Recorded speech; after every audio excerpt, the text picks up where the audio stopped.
Sir, start చేద్దామా sir? Can you hear me? Now okay.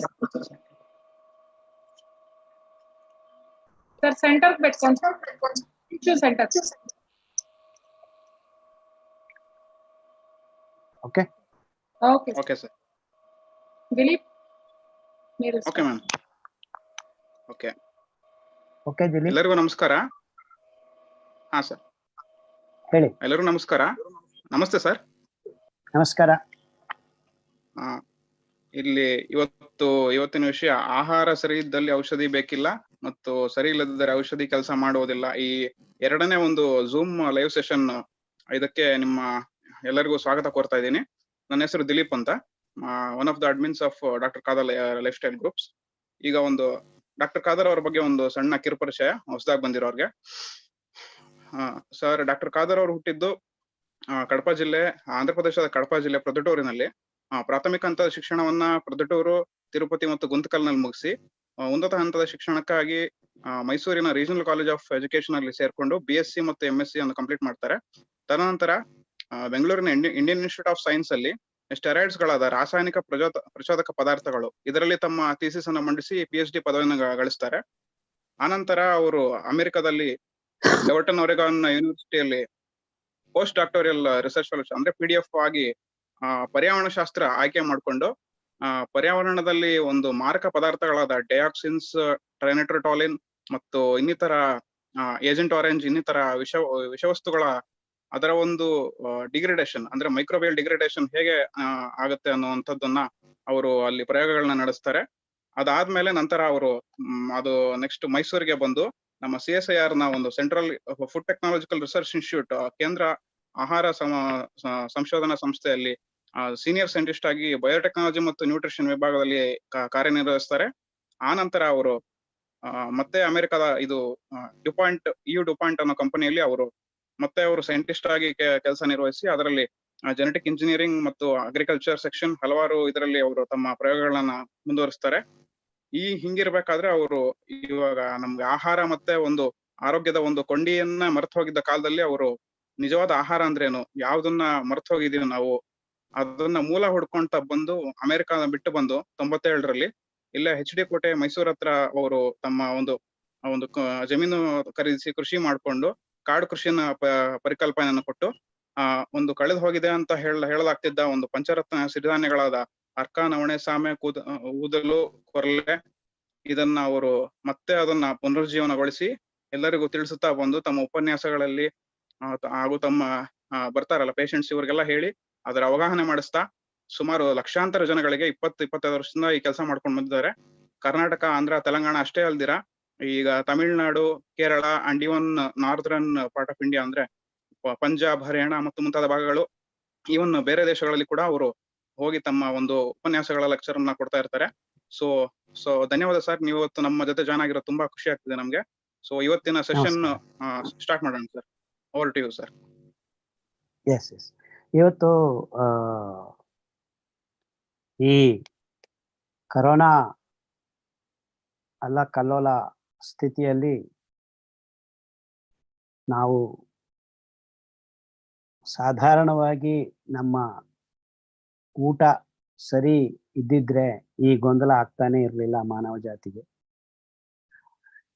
ಎಲ್ಲ ಸಾಂಕ್ರಾಮಿಕ ರೋಗಗಳು ಕಳೆದ 100-150 ವರ್ಷಗಳಿಂದ ಮಾನವ ಜಾತಿಗೆ ಬಂದಿದ್ದೆಲ್ಲಾನು ಈ ಮಾಂಸದ ಗಂಟು ಇದೆ ಅಂತ ಜನಕ್ಕೆ ಅರಿವು ಇನ್ನೂ ಯಾಕೆ ಬರ್ತಾ ಇಲ್ಲ ಗೊತ್ತಿಲ್ಲ ಅಂತ ನಾನು ಹೇಳಕ್ಕೂ ಆಗೋದಿಲ್ಲ. ಯಾಕಂದ್ರೆ ನನಗೆ ಗೊತ್ತಿದೆ, ಈ ಕೇಂದ್ರೀಕೃತ ವ್ಯವಸ್ಥೆಯಲ್ಲಿ ಪಾರಿಶ್ರಾಮಿಕ ವಿಧಾನದಲ್ಲಿ ಆಹಾರ ಉತ್ಪಾದನಾ ಕ್ರಮಗಳನ್ನ ಕೈಯಲ್ಲಿ ಇಟ್ಕೊಂಡು ಈ ದೊಡ್ಡ ದೊಡ್ಡ ಕಂಪನಿಗಳು ಇಡೀ ಮಾನವ ಜಾತಿಯ ಆಹಾರ ಪದಾರ್ಥಗಳನ್ನ ತಮ್ಮ ಕೈ ಹಿಡಿಯಲ್ಲಿ ಇಟ್ಕೊಂಡು ನಮ್ಮನ್ನೆಲ್ಲ ದಿಕ್ಕು ತಪ್ಪಿಸ್ತಾ ಇದ್ದಾರೆ. ಅವರ ಲಾಭಕ್ಕಾಗಿ ಇಷ್ಟೇ, ಇನ್ನೇನು ಇಲ್ಲ. ಅಂದ್ರೆ ನಮಗೆ ನಿಜವಾದ ಆರೋಗ್ಯ ಪದಾರ್ಥಗಳು, ನಮ್ಮ ಖಾದ್ಯ ಪದಾರ್ಥಗಳು ನಮ್ಮ ಜಾಗಗಳಲ್ಲಿ ಪ್ರಾಂತೀಯವಾಗಿ, ದೇಶೀಯವಾಗಿ ಏನು ಸಹಜವಾಗಿ ಪ್ರಕೃತಿ ಪರವಾಗಿ ಪೂರಕವಾಗಿ ಬೆಳೆಸ್ಕೊಂಡು ತಿಂತಕ್ಕಂಥ ಪದಾರ್ಥಗಳನ್ನೆಲ್ಲ ಕಡೆಗಣಿಸಿ ಇಡೀ ಪ್ರಪಂಚದಲ್ಲಿ ನಮ್ಮ ದೇಶದಲ್ಲಿ ಒಂದೇ ಅಲ್ಲ ಎಲ್ಲರೂ ಒಂದೇ ರೀತಿ ಆಹಾರವನ್ನ ಉಣಸಂಗೆ ಮಾಡ್ತಾ ಇರೋದು ಅತಿ ದೊಡ್ಡ ಹುನ್ನಾರ. ಮತ್ತು ಎಲ್ಲಾ ರಾಜಕೀಯಗಳಿಗಿಂತ ಎಲ್ಲರೂ ಈಗ ರಷ್ಯಾ, ಚೈನಾ ರಾಜಕೀಯ, ಅಮೆರಿಕ ರಾಜಕೀಯ, ಭಾರತ ರಾಜಕೀಯ ಅಥವಾ ಬಿಜೆಪಿ ರಾಜಕೀಯ, ಕಾಂಗ್ರೆಸ್ ರಾಜಕೀಯ, ಈ ರಾಜಕೀಯ ಅಂತ ಏನ್ ಹೇಳ್ತಾ ಇದ್ರೆ ಇವೆಲ್ಲ ಒಂದು ನಯಾ ಪೈಸಕ್ಕೂ ಲೆಕ್ಕಕ್ಕಿಲ್ಲ ನನ್ನ ಅಂಚನದಲ್ಲಿ. ನಿಜವಾದ ರಾಜಕೀಯ ಅಂದ್ರೆ food politics of this big corporate companies. ಇದು ಅತಿ ದೊಡ್ಡ ಮಹಾರಾಜಕೀಯ. ಆಹಾರ ಪದಾರ್ಥಗಳನ್ನ ಈ ಕಂಪನಿಗಳು ತಮ್ಮ ಕೈ ಹಿಡಿ ಎರಡು ಹಿಡಿ ಅವರ ಹತ್ರನೇ ಇದೆ, ನಾವು ಅವ್ರ ಕೈ ಹಿಡಿಯಲ್ಲಿ ಇದೀವಿ ಅಷ್ಟೇ, ಇನ್ನೇನು ಇಲ್ಲ. ಸೊ ಈ ಒಂದು ಅಂಶವನ್ನ ಎಲ್ಲರೂ ಸರಿಯಾಗಿ ಅರ್ಥ ಮಾಡಿಕೊಂಡ್ರೆ ನಮ್ಮ ಆರೋಗ್ಯ ನಮ್ಮ ಕೈಯಲ್ಲಿದೆ. ಈ ಕಂಪನಿಗಳ ಒಂದು ಹಾವಳಿಯಲ್ಲಿ ಸಿಕ್ಕಿಕೊಂಡಿರೋ ಈ ಸೋ ಕಾಲ್ಡ್ ಸೈಂಟಿಸ್ಟು, ವಿಶ್ವವಿದ್ಯಾನಿಲಯಗಳು ಮತ್ತು ಈ ವೈದ್ಯಕೀಯ ರಂಗ ಒಂದು ಚೂರು ನಮಗೆ ಸಹಾಯ ಮಾಡೋದಕ್ಕಿಲ್ಲ.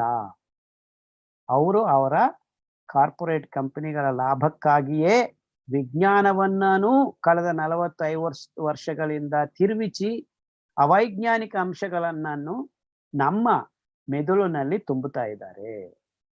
ಇನ್ನು ನೋಡ್ರಿ, ಒಂದು ಮುಖ್ಯವಾದ ಅಂಶ ಇವತ್ತಿಗೂ ಎಲ್ಲರಿಗೂ ಪರಿಚಯ ಆಗಿದೆ, ಈ ಮಾಸ್ಕ್. ಈ ಮಾಸ್ಕ್ ಇಂದ ಯಾರಿಗಿರಿ ವೈರಸ್ ಬರ್ದೇ ಇರಂಗಾಗುತ್ತೆ? Virus is such a small particle. ಇವರು ದೊಡ್ಡ ದೊಡ್ಡ ಕ್ಯಾಮ್ರಾಗಳು ತೋರಿಸಿ ಇಫ್ ಅಂತ ಅದು ಎಲ್ಲಾನು ಡ್ರಾಮಾ ಆಗ್ತಾ ಇದೆ. ಮಾಸ್ಕ್ ಇಂದ ಯಾರಿಗೂ ಪ್ರೊಟೆಕ್ಷನ್ ಇಲ್ಲ. ಮಾಸ್ಕ್ ಹಾಕೊಂಡು ಮಾಸ್ಕ್ ಮೇಲೆ ಇದು ಅದು ಅಂತ ಥಿಯರೀಸ್ ಹೇಳ್ತಾ ಇದ್ದಾರೆ. ಮಾಸ್ಕ್ ಒಳಗಡೆ ಇದ್ದ ಬಾಯಿಗೆ ಹೋಗುವ ಪದಾರ್ಥ ಸರಿ ಇದ್ರೆ ಯಾವ ಗೊಂದಲ ಇರೋದಿಲ್ಲ ಅಂತ ಒಬ್ಬ ಡಾಕ್ಟರು ಹೇಳೋದಕ್ಕೆ ರೆಡಿ ಇಲ್ಲ. ಇಲ್ಲಿ ತನಕ ನಮ್ಮ ರೋಗ ನಿರೋಧಕ ಶಕ್ತಿ ಕುಂಟು ಆಗಿರೋದ್ರಿಂದ ಈ ಕಾಯಿಲೆಗಳು ಒಂದಾಗಿ ಒಂದು ಹುಟ್ಕೊಂಡು ಬರ್ತಾ ಇವೆ. ಈ ಡ್ರಾಮಾ ತುಂಬಾ ದಿವಸದಿಂದ ನಡೀತಾ ಇದೆ, ಈಗ ಅತಿರೇಕವಾಗಿ ನಡೀತಾ ಇದೆ ಕರೋನಾ ಸಿಚುವೇಶನ್.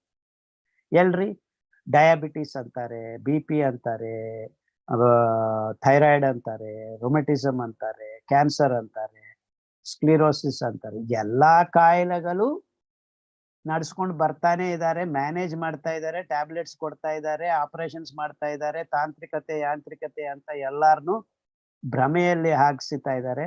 ಸಣ್ಣ ಪುಟ್ಟ ಕಾಯಿಲೆಯಿಂದ ಹಿಡಿದು ದೊಡ್ಡ ದೊಡ್ಡ ಕಾಯಿಲೆಗಳ ತನಕ ಜನ ಆಸ್ಪತ್ರೆಗಳ ಸುತ್ತಾಡ್ತಾನೆ ಇದ್ದಾರೆ. ಒಬ್ರಿಗೂ ವಾಸಿ ಆಗ್ತಾ ಇಲ್ಲ, ಕಾಮನ್ ಕೋಲ್ಡ್ ಇಂದ ಹಿಡಿದು ಇಲ್ಲಿ ತನಕ. ಸೊ ಈಗ ಅತಿರೇಕವಾಗಿ ಕೊರೋನಾ ಅಂತ ತಂದುಕೊಟ್ಟು ಎಲ್ಲಾರನು ಭಯಭ್ರಾಂತರನ್ನಾಗಿ ಏನು ಡ್ರಾಮಾ ಮಾಡ್ತಾ ಇದ್ದಾರೆ ಎಲ್ಲಾರು. ಎಲ್ರಿ ಸತ್ತಿದ್ದಾರೆ ಜನ? ನಮ್ಮ ಇಂಡಿಯಾದಲ್ಲಿ 130 ಕೋಟಿ ಜನ ಇದ್ರೆ ಸತ್ತಿದ್ದು ಇವತ್ತಿಗೂ 6 ತಿಂಗಳು 8 ತಿಂಗಳಲ್ಲಿ 50,000 ಜನ ಸತ್ತಿ. ಅಂದ್ರೆ ಆವರೇಜ್ ತಿಂಗಳಿಗೆ ಎಷ್ಟು ಜನ? 3,000 ಜನ 4,000 ಜನ ಸತ್ತಿ. ಯಾವ ಕಾರಣದಿಂದ 3-4 ಜನ ಸಾಯೋದಿಲ್ಲ ರೀ 130 ಕೋಟಿ ಜನರಲ್ಲಿ? ರೋಡ್ ಮೇಲೆ ಸಾಯ್ತಾ ಇದ್ದಾರೆ per day 3,000 people. So what are they not talking about roads? Avoid roads ಅಂತ ಯಾಕೆ ಬೊಬ್ಬೆಳ ಎತ್ತುತ್ತಾ ಇಲ್ಲ? ಈಗ ವ್ಯಾಕ್ಸಿನ್ ಅಂತೆ ಕಾಯ್ತಾ ಇದೀವಿ ಅಂತೆ ನಾವು. ಆಲ್ರೆಡಿ $1 trillion ಈ ಕಂಪನಿಗಳಿಗೆ ಕೊಟ್ಬಿಟ್ಟಿದ್ದಾರೆ. ಔಷಧಿನೇ ಇಲ್ಲ, ಇನ್ನು ಹುಡುಕ್ತಾ ಇದ್ದಾರೆ. ಅದಕ್ಕೆ ಆಲ್ರೆಡಿ ನಮ್ಮಿಂದ ದುಡ್ಡು ತಗೊಂಡ್ಬಿಟ್ಟಿದ್ದಾರೆ. All these pharmaceutical companies have been already paid by the governments. ಯಾರಪ್ಪ ದುಡ್ಡಿದು? ನಾವು ಮಾಡಬೇಕಾಗಿದ್ದು ನಮ್ಮ ಬಾಯಿಗೆ ಹೋಗೋ ಪ್ರತಿಯೊಂದು ತುತ್ತು ತೊಟ್ಟನ್ನ ಗಮನಿಸಿದ್ರೆ ರೋಗ ನಿರೋಧಕ ಶಕ್ತಿ ಬರುತ್ತೆ. ಈ ರೋಗ ನಿರೋಧಕ ಶಕ್ತಿ ಬಗ್ಗೆ ಮಾತಾಡಿದ್ದ ಡಾಕ್ಟರ್ ಇಲ್ಲಿ ತನಕ ಯಾರು ಇರ್ಲಿಲ್ಲ, ನಾನು ಒಬ್ಬನು ಬಿಟ್ರೆ. 15 ವರ್ಷದಿಂದ ಮಾತಾಡ್ತಾ ಇದ್ದೀನಿ. ಸಾಂಕ್ರಾಮಿಕ ರೋಗಗಳು, ನಮ್ಮ ಸಪ್ತಪತ್ರ ಕಷಾಯಗಳಿವೆ, ಆ ಕಷಾಯಗಳನ್ನ ಕುಡಿತಾ ಇರ್ರಿ. ನಿಮ್ಗೆ ಯಾವ H1N1 H5N1 ಈ ಕೊರೋನಾಗಿಂತ ಮಹಾಮಾರಿ ರೋಗಗಳು. ಆದ್ರೆ ಅವರು ಬರೋ ದಾರಿ ದಿಕ್ಕು ಈ ಗಾಳಿ ಅಥವಾ ಕೆಮ್ಮದಾಗ ಬರ್ದೇ ಇರೋದ್ರಿಂದ ಅವು ಪ್ಯಾಂಡಮಿಕ್ ಆಗಿಲ್ಲ, ಬರೀ ಎಂಡಮಿಕ್ ಡಿಸೀಸ್ ಆಗಿ ಉಳ್ಕೊಂಡ್ಬಿಟ್ಟು. ಅರ್ಥ ಆಗ್ತಾ ಇದೆಯಾ?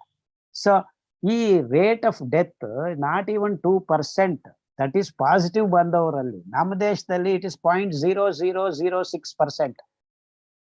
If you consider the whole country's population. ಅಂದ್ರೆ ಇದು ಮಾಂಸಕ್ಕೆ ನೇರವಾಗಿ ಅಂಟುಕೊಂಡಿದೆ. ಮಾಂಸ ತಿನ್ನೋರಿಗೆ ರೋಗ ನಿರೋಧಕ ಶಕ್ತಿ ಕಮ್ಮಿ ಆಗ್ತಾ ಇದೆ. ಇದೆಲ್ಲ ಯಾರು ಮಾತಾಡದೆ ಮಾಂಸಾಹಾರಿಗಳಾಗಿರ್ರಿ, ಇನ್ನು ಮೊಟ್ಟೆ ತಿನ್ರಿ, ಮೊಟ್ಟೆಯಲ್ಲಿ ವಿಟಮಿನ್ ಡಿ ಇದೆ ಅಂತೆ. ವಿಟಮಿನ್ ಡಿ ಸಿಗೋದು ನ್ಯಾಚುರಲ್ ಆಗಿ ಸಹಜವಾಗಿ ನಮಗೆ ಸೂರ್ಯನ ಬೆಳಕಿಗೆ ನಮ್ಮ ಶರೀರವನ್ನ ಒಡ್ಡಿದಾಗ. ಕಾಷಾಯ ಕಾಷಾಯ ಅಂತ ನಾನು 15 ವರ್ಷದಿಂದ ಬಾಯಿ ಬಡ್ಕೊಂಡು ಹೇಳ್ತಾ ಇದ್ದೀನಿ. ವಿಟಮಿನ್ ಡಿ ಅಂತೆ, ವಿಟಮಿನ್ ಸಿ ಅಂತೆ, ಎಲ್ಲಾನು ನ್ಯಾಚುರಲ್ ಆಗಿ ಸಿಗುತ್ತೆ. ಸೀಬೆ ಹಣ್ಣು ಸಿಕ್ಕಿದ್ರೆ ತಿಂದ್ರೆ ಸಾಕು, ನಿಮ್ಗೆ ವಿಟಮಿನ್ ಸಿ ಬರುತ್ತೆ. ಪಪಾಯಿ ತಿಂದ್ರೆ ವಿಟಮಿನ್ ಸಿ ಬರುತ್ತೆ, ಟೊಮೊಟೊ ತಿಂದ್ರೆ ವಿಟಮಿನ್ ಸಿ ಬರುತ್ತೆ. ಏನ್ರಿ ವಿಟಮಿನ್ ಸಿ ಎಲ್ಲಿ ಸಿಗೋದಿಲ್ಲ? ಹೇರಳವಾಗಿ ಸಿಗ್ತಕ್ಕಂಥ ವಿಟಮಿನ್ ಸಿ. ಎನಿ ಹುಲಿ, ವಿಟಮಿನ್ ಸಿ ಅಂತ ಏನಿಲ್ಲ, ಎನಿ ಹುಲಿ ಪದಾರ್ಥ, ಮಾವಿನ ಹಣ್ಣು, ಹುಣಸೆ ಹಣ್ಣು, ನಾಟ್ ಎಕ್ಸಾಕ್ಟ್ಲಿ ಆಸ್ಕರ್ ಬೇಕಾದ all the same job these things do. So ನೀವು ದಿವಸ ಒಂದು ಸಣ್ಣ ಉಪ್ಪಿನಕಾಯಿ ತಿಂದ್ರೆ ಸಾಕು, ಒಳ್ಳೆ ಉಪ್ಪಿನಕಾಯಿ, ನಿಮ್ ಮನೇಲಿ ಮಾಡ್ಕೊಂಡಿರೋ ಉಪ್ಪಿನಕಾಯಿ. ಪ್ಲಾಸ್ಟಿಕ್ ಡಬ್ಬಗಳಲ್ಲಿ ತರೋ ಉಪ್ಪಿನಕಾಯಿ ತಿನ್ಬೇಡ್ರಿ, ಕ್ಯಾನ್ಸರ್ ಬಂದ್ಬಿಡುತ್ತೆ. ಸೊ ವಿಟಮಿನ್ ಸಿ ಆಯ್ತು, ವಿಟಮಿನ್ ಡಿ ಆಯ್ತು, ನ್ಯಾಚುರಲ್ ಆಗಿ ಸಿಗುತ್ತೆ. ಇನ್ನು ವಿಟಮಿನ್ ಬಿ ನಾನು ಹೇಳ್ತಾ ಬರ್ತಾ ಇದ್ದೀನಿ, ಅಂಬಲಿ ಕುಡೀರಿ. ನಮ್ಮ ಸಿರಿಧಾನ್ಯ ನೆನೆಸಿ ಬೇಯಿಸಿ ಹಂಗೆ ಇಟ್ಬಿಟ್ಟು ಮಣ್ಣಿನ ಮಡಿಕೆಯಲ್ಲಿ 10 ಗಂಟೆ 12 ಗಂಟೆ ಆ ಅಂಬಲಿ ಕುಡಿದ್ರೆ ಮೈಕ್ರೋಬಿಯಲ್ ಬ್ಯಾಲೆನ್ಸ್ ಬಂದ್ಬಿಡುತ್ತೆ ಹೊಟ್ಟೆಯಲ್ಲಿ. ಎಲ್ಲಾ ವಿಟಮಿನ್ ಬಿಸು ನಿಮ್ಗೆ ಈ ಮೈಕ್ರೋಬ್ಸ್ ನಿಮ್ಮ ಹೊಟ್ಟೆಯಲ್ಲೇ ಮಾಡಿ ಕೊಡ್ತವೆ, ಯಾರು ಹೊರಗಡೆಯಿಂದ ಹಾಕೋ ಅಗತ್ಯ ಇಲ್ಲ. ಇದೇ ರೀತಿ ಎಲ್ಲಾ ಜೀವಿಗಳು ತಮ್ಮ ತಮ್ಮ ವಿಟಮಿನ್ ಬಿ ತಾವೇ ಮಾಡ್ಕೊಳ್ತವೆ, ಆಯಾ ಮೈಕ್ರೋಬ್ಸ್ ತಮ್ಮ ಹೊಟ್ಟೆ ಒಳಗಡೆ. ಈಗ ಏನ್ ಮಾಡಿದೀವಿ, ಹೊಟ್ಟೆಯಲ್ಲಿ ಮೈಕ್ರೋಬ್ಸ್ ಇಲ್ದೇ ಇರಂಗ್ ಮಾಡ್ಕೊಂಡಿದೀವಲ್ಲ. ಈ ಅಕ್ಕಿ, ಭತ್ತದ ಅಕ್ಕಿ, ಈ ಗೋಧಿ, ಈ ಮೊಟ್ಟೆ ಇವೆಲ್ಲ ತಿಂದು ತಿಂದು ಆಂಟಿಬಯೋಟಿಕ್ಸ್ ತುಂಬಿಕೊಂಡು ಹೊಟ್ಟೆಯಲ್ಲಿ ಯಾವ ಮೈಕ್ರೋಬ್ ಇಲ್ದೇ ಇರಂಗೆ ಮಾಡ್ಕೊಂಡಿದೆ ಮಾನವ ಜಾತಿ. ಮೋಸ್ಟ್ ಅನ್ಸೈಂಟಿಫಿಕ್ ಥಿಂಗ್ ಇದೆ ಬಂದಿರೋ ಗೊಂದಲ. ಅರ್ಥ ಆಯ್ತಾ? ಸೊ ಇಮ್ಯೂನ್ ಸಿಸ್ಟಮ್ ಅನ್ನ ತೀರಾ ಕೊಂದು ಹಾಕೋದಕ್ಕೆ ಏನೇನ್ ಬೇಕೋ ಅದನ್ನೆಲ್ಲ ಈ ಅಲೋಪತಿ ಡಾಕ್ಟರ್ಗಳು ನಿಮ್ಗೆ ಮಾಡಕ್ಕೆ ಹೇಳ್ತಾ ಇದ್ದಾರೆ.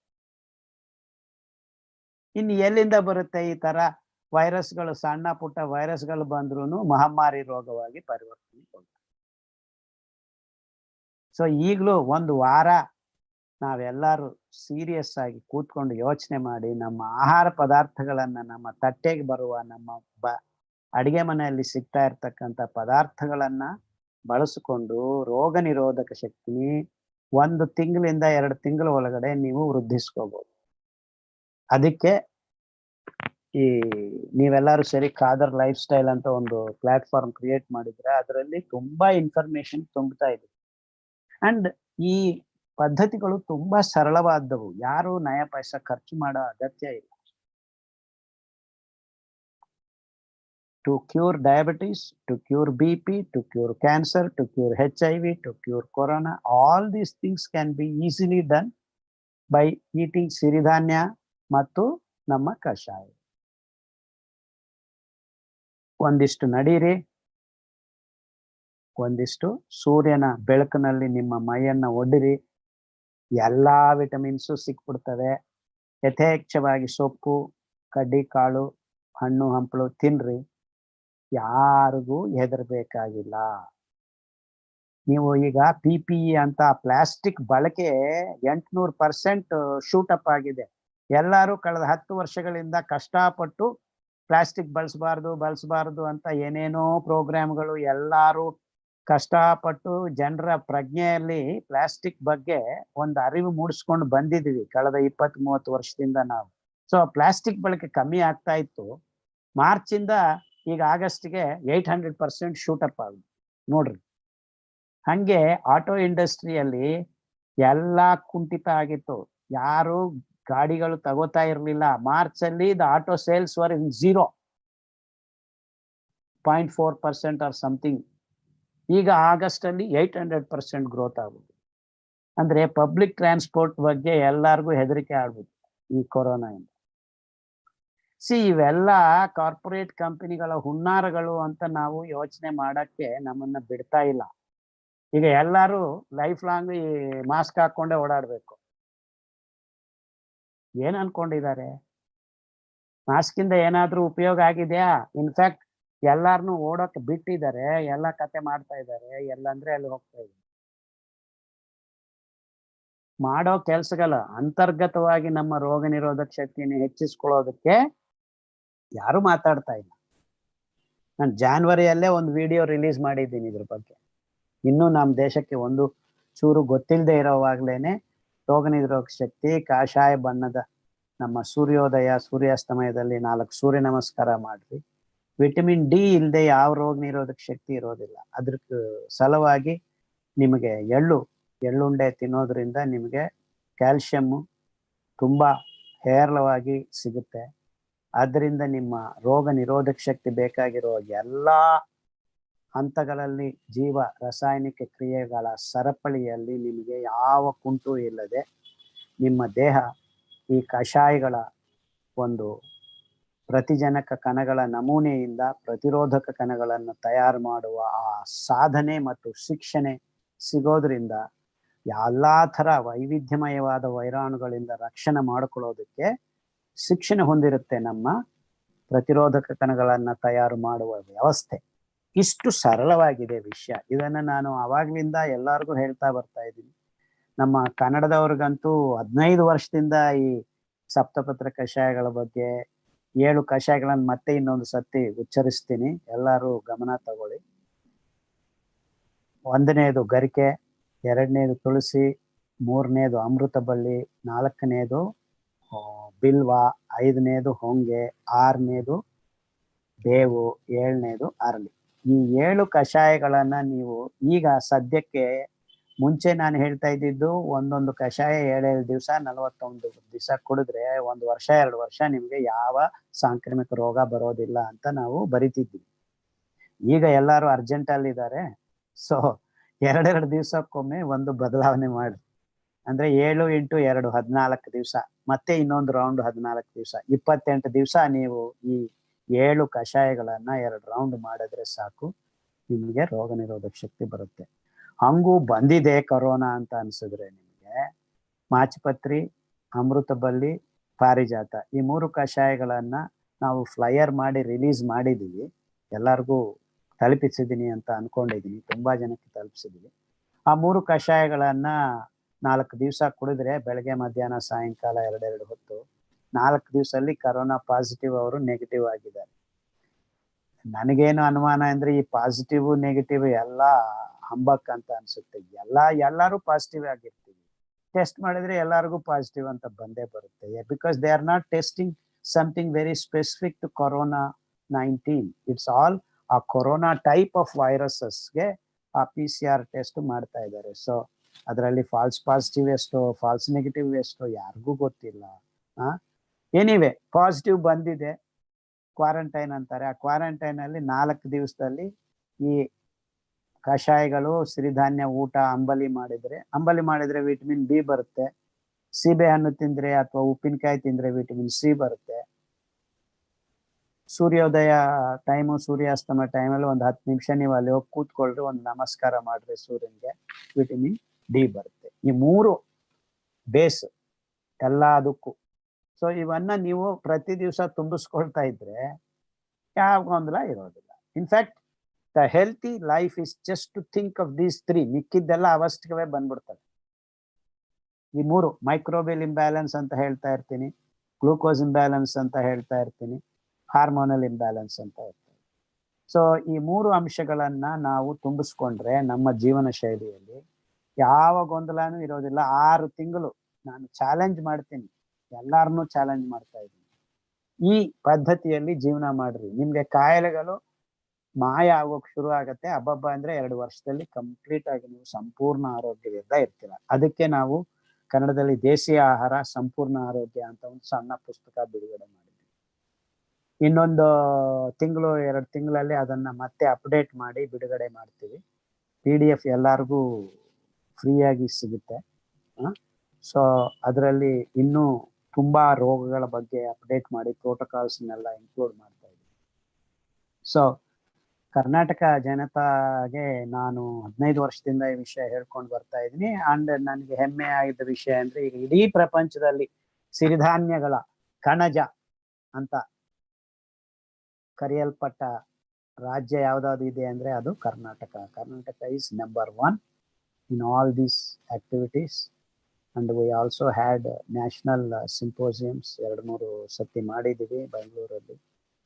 ಅದ್ರ ಜೊತೆಗೆ ನಮ್ಮ ಕರ್ನಾಟಕ ಬಯಲುಸೀಮಾ ಗ್ರಾಮಗಳಲ್ಲಿ ಉತ್ತರ ಕರ್ನಾಟಕ ಮತ್ತು ದಕ್ಷಿಣ ಕರ್ನಾಟಕದಲ್ಲೂ ಈಗ ಸಿರಿಧಾನ್ಯಗಳನ್ನ ತುಂಬಾ ಜನ ರೈತರು ಬೆಳೆಸ್ತಾ ಇದ್ದಾರೆ. ಆ ನಿಟ್ಟಿನಲ್ಲಿ ನಾವು ಜಂಗಲ್ ಕೃಷಿ ಅಂತ, ಈಗ ಕಾಡು ಕೃಷಿ ಅಂತ ಕನ್ನಡದಲ್ಲಿ, ಈಗ ಜಂಗಲ್ ಕೃಷಿ ಅಂತ ಯೂನಿವರ್ಸಲ್ ಲ್ಯಾಂಗ್ವೇಜ್ಗೆ ಪರಿವರ್ತನೆ ಮಾಡಿದ್ದೀವಿ. ಜಂಗಲ್ ಕೃಷಿ ಹೆಸರಿನಲ್ಲಿ ತುಂಬಾ ಜನ ರೈತರಿಗೆ, ಕರ್ನಾಟಕ ರೈತರಿಗೆ ಮತ್ತು ಆಂಧ್ರ, ತೆಲಂಗಾಣ, ತಮಿಳುನಾಡಿಂದಾನು ತುಂಬಾ ಜನ ರೈತರು ಬಂದು ಈ ಪದ್ಧತಿಯನ್ನ, ಈ ಸಿರಿಧಾನ್ಯಗಳನ್ನ ಎಲ್ಲಾ ಬೇರೆ ಬೇರೆ ಪದಾರ್ಥಗಳ ಜೊತೆ, ಅಂದ್ರೆ ಎಣ್ಣೆ ಅಂಶ ಇರೋ ಹುಚ್ಚೆಳ್ಳಾಗ್ಲಿ, ಎಳ್ಳಾಗ್ಲಿ, ಕುಸುಬೆ ಆಗ್ಲಿ, ಕಳೆಕಾಯಿ ಬೀಜ ಆಗ್ಲಿ, ಈ ತರ ಎಣ್ಣೆ ಪದಾರ್ಥಗಳು, ಎಣ್ಣೆ ಕಾಳುಗಳು ಅಂತೀವಿ ನಾವು ಕನ್ನಡದಲ್ಲಿ, ಎಣ್ಣೆ ಕಾಳನ್ನಾನು ಮತ್ತು ಸಿರಿಧಾನ್ಯಗಳನ್ನಾನು ವಿಕೇಂದ್ರೀಕೃತ ಪರಿಸ್ಥಿತಿಯಲ್ಲಿ ರೈತರು ತಮ್ಮ ತಮ್ಮ ಹಳ್ಳಿಗಳಲ್ಲಿ ಬೆಳೆಸ್ಕೊಂಡು ಅದ್ರ ಜೊತೆಗೆ ಎದ್ದನ ಗಾಣ ಮರಗಾಣದ್ದು ಎಣ್ಣೆನೇ ನಿಜವಾದ ಎಣ್ಣೆ ಅಂತ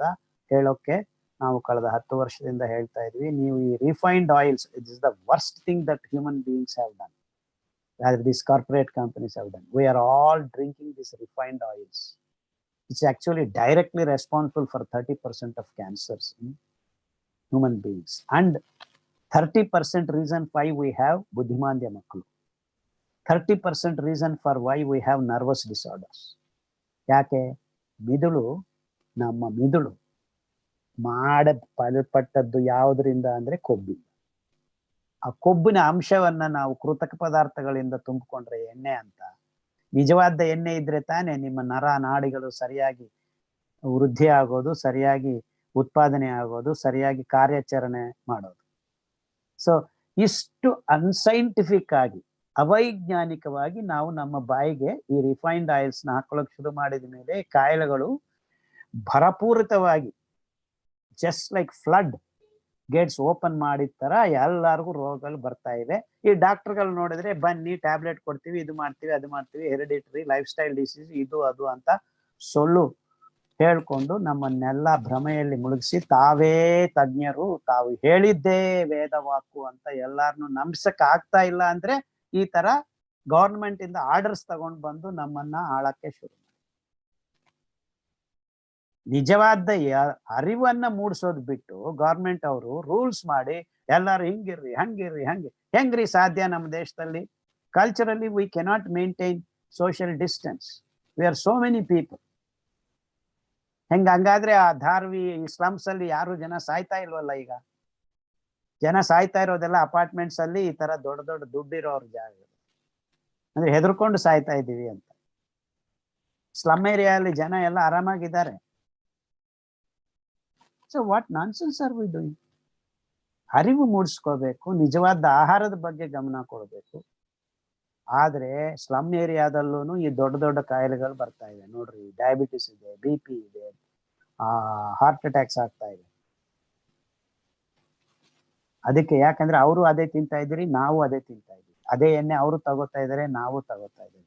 ಓನ್ಲಿ ಇವು 5 ಸ್ಟಾರ್ ಹೋಟ್ಲಲ್ಲಿ ಕೂತ್ಕೊಂಡು ಹೈಜಿನಿಕ್ ಅಂತ ನೀವು ತಿಂತೀರಾ, ಅವ್ರು ರೋಡ್ ಮೇಲೆ ನಿಂತ್ಕೊಂಡು ಅದೇ ಮೊಟ್ಟೆ ತಿಂತಾ ಇದ್ದಾನೆ, ಅದೇ ಎಣ್ಣೆಯಲ್ಲೇ ಬೇಯಿಸ್ತಾ ಇದ್ದಾನೆ. ಇಷ್ಟೇ ವ್ಯತ್ಯಾಸ, ಇನ್ನೇನಿಲ್ಲ.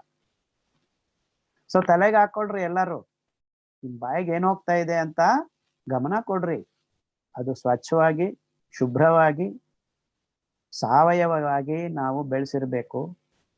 ಈ ರಾಸಾಯನಿಕ ಮುಕ್ತವಾಗಿರಬೇಕು. ಪಾರಿಶ್ರಾಮಿಕ ವಿಧಾನದಲ್ಲಿ ಕೇಂದ್ರೀಕೃತ ವ್ಯವಸ್ಥೆಯಲ್ಲಿ ಮಾಡ್ತಕ್ಕಂಥ ಪದಾರ್ಥಗಳನ್ನ ನಾವು ಇವತ್ತಿಂದಾನೇ ತ್ಯಜಿಸ್ಬೇಕು. 6 ತಿಂಗಳಲ್ಲಿ ಎಲ್ಲರೂ ಈ ಸಾಧನೆ ಮಾಡಿದ್ರೆ I bet and challenge we can close down 90% of hospitals. 90% of hospitals. ಆದ್ರೆ ನಮಗೆ ಆ ಇಚ್ಛಾಶಕ್ತಿ ಇಲ್ಲ. ಯಾಕಂದ್ರೆ ನಾವೆಲ್ಲರೂ ದಾಸರಾಗಿದ್ದೀವಿ ಈ ಪದಾರ್ಥಗಳಿಗೆ. ಆ ಪಿಜ್ಜಾ ಬೇಕು, ಆ ನೂಡಲ್ಸ್ ಬೇಕು, ಆ ಚಾಕ್ಲೇಟ್ ಬೇಕು, ಆ ಗುಲಾಬ್ ಜಾಮೂನ್ ಬೇಕು, ಆ ಪನ್ನೀರ್ ಬೇಕು, ಇವೆಲ್ಲ ಹುಚ್ಚರಾಗಿದೆ. ಕಾಫಿ ಬೇಕು, ಟೀ ಬೇಕು. All are addicts. All become addicts to chemicals. So please come out of it. ನಿಜವಾದ ಆಹಾರವನ್ನ ಸೇವನೆ ಮಾಡಿರಿ. ಆರೋಗ್ಯ ಅದಷ್ಟಕ್ಕದೇ ನಿಮ್ಮ ದೇಹದಲ್ಲಿ ತುಂಬಿಕೊಳ್ಳುತ್ತೆ. 6 ತಿಂಗಳಿಲ್ಲ ಅಂದ್ರೆ 2 ವರ್ಷ.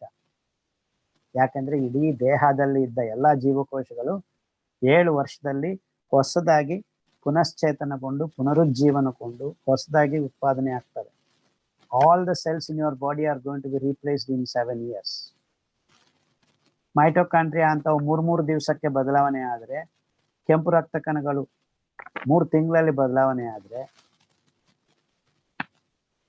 nervous cells will take longer time and nephrons will take little more time. ಈ ತರ ಎಲ್ಲಾನು ಸೇರಿ ನಿಮ್ಗೆ 7 ವರ್ಷಕ್ಕೆ ದೈಹಿಕವಾಗಿ ಭೌತಿಕವಾಗಿ ಎಲ್ಲಾ ಜೀವಕೋಶಗಳನ್ನ ಮತ್ತೆ ನಾವು ಸೃಷ್ಟಿ ಮಾಡ್ತಾ ಇರ್ತೀವಿ. ಹೊಸ ಪದಾರ್ಥ ನಮ್ಮ ದೇಹಕ್ಕೆ ಹೋಗೋ ಬಾಯಿಗೆ ಹೋಗೋ ಹೊಸ ಪದಾರ್ಥ ಸರಿಯಾಗಿದ್ರೆ ಹಳೆ ಕಾಯಿಲೆಗಳು ಸಮೇತನು ವಾಸಿ ಆಗ್ತಾ ಹೋಗ್ತವೆ.